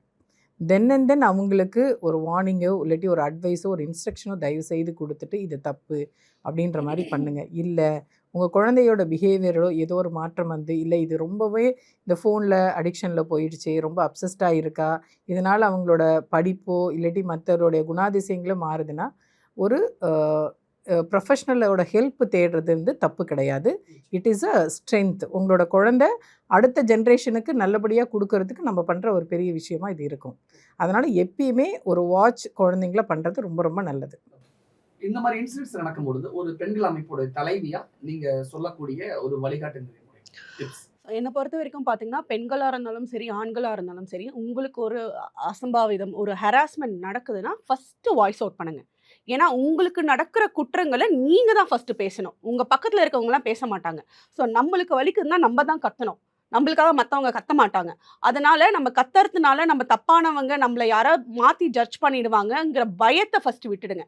இந்த ஒரு இன்சிடென்ட் மூலியமா பெண்களுக்கு நான் மெயினா பெண்களுக்கு ஏன்னு கேட்கிறேன்னா, காலங்காலமா அதுதான் நடந்துட்டு இருக்கு. அவங்க வந்து எம்பவர் ஆயிருந்தாலும், நிலாக்கு, சந்திரனுக்கு எல்லா இடத்துக்கும் போயிருந்தாலும், இன்னமும் பயப்படுற பெண்கள் அதிகபட்சமா நம்ம தமிழ்நாட்டுல இருக்காங்க. இன்னமும் கிராமப்புறங்கள்ல பார்த்தீங்கன்னா, 6 மணிக்கு மேல வெளியில வர பெண்கள் கிடையாது. ஸோ இன்னமும் அவங்க வீட்ல பயந்து போயிருக்கிற பெண்களுக்கு இது வந்து ஒரு பேட் எக்ஸாம்பிளா செட் ஆயிடக்கூடாதுங்கிறது மட்டும் தான் என்னோட ஒரு தனிப்பட்ட கருத்தும், ஒரு வருத்தமும் கூட. ஆண்களும் அதே போல. நான் வந்து ஒரு ஆணா இருக்கேன், எனக்கு இப்படி ஒரு ஹராஸ்மென்ட் நடந்திருக்கு, நான் இத போய் வெளியில சொன்னா அசிங்கம் நெனச்சாலும், அதுவும் ஒரு பெரிய பேட் எக்ஸாம்பிள் தான். நீங்களும் வாய்ஸ் அவுட் பண்ணுங்க. அது யாரா இருந்தாலும் சரி. இங்க வந்து ஆண்கள், பெண்கள், திருநங்கைகள், திருநம்மிகள் எல்லாருக்குமே தினசரியான வாழ்க்கையில அவங்களுக்கான ஹராஸ்மென்ட் நடந்துட்டே தான் இருக்கு. இந்த விஷயத்துக்காக யாருமே பயந்து போயிட்டு உங்கள வந்து ரெஸ்ட்ரிக்ட் பண்ணிக்காதீங்க. தயவு செஞ்சு வாய்ஸ் அவுட் பண்ணுங்க. ஒரு சமூகத்தோட அவேர்னஸ்க்காக நிறைய விஷயங்கள் நீங்க முன் வச்சிருக்கீங்க. நீங்க முன் வச்ச விஷயங்கள்ல இருந்து என்ன புரிஞ்சுக்க முடியுதுன்னா, ஸ்கூல்ல ஆசிரியர் வந்து கம்ப கீழ போட்டது, பேரண்ட்ஸ் ஒழுங்கா தங்களுடைய கடமைகள் இருந்து தவறி போனது, முழுக்க முழுக்க பேரண்ட்ஸே வளர்க்காம இந்த செல்போன் உலகத்துல, இந்த சோசியல் மீடியா உலகத்துல இவங்க வாழ்றது, தான் பண்றது தப்புனே தெரியாம ஒரு ஜெனரேஷன் வளர்ந்துகிட்டு இருக்கு. இது மிகப்பெரிய ஒரு ஆபத்துல போய் இருக்கும். இது வந்து ஒரு சமூகத்தையே ஒட்டுமொத்தமா புரட்டி போட்ட மாதிரி இருக்கும். நம்ம நல்ல வழியில ஒரு ஒரு புரட்சிய உண்டு பண்ணலாம். ஆனா இது ஏதோ ஒரு விதமான ஒரு ஆபத்துல போய் முடிஞ்சிருமோ, இப்படிப்பட்ட வழி, இப்படிப்பட்ட எண்ணங்கள், இப்படிப்பட்ட செயல்பாடுகள் அப்படிங்கிற மாதிரியான ஒரு அச்சத்தையும், ஒரு பயத்தையும் இந்த மாதிரியான இன்சிடென்ட்ஸ் நமக்கு ஒரு பாடம் கத்துக் கொடுத்துக்கிட்டே இருக்கு. இதுல இருந்து ஒரு அவேர்னஸ் வேணும் அப்படிங்கிற நோக்கத்தின் அடிப்படையில தான் நம்ம இந்த கான்வர்சேஷன் நம்ம பண்ணியிருக்கோம். கண்டிப்பா இது பொதுமக்கள் எல்லாருக்குமே ரொம்ப பயனுள்ளதா இருக்கும் அப்படின்னு நான் நம்பலாம். நிறைய விஷயங்கள் ஷேர் பண்ணிக்கிட்டீங்க. 3 பேருக்கும் மிக்க நன்றி. Thank you so much.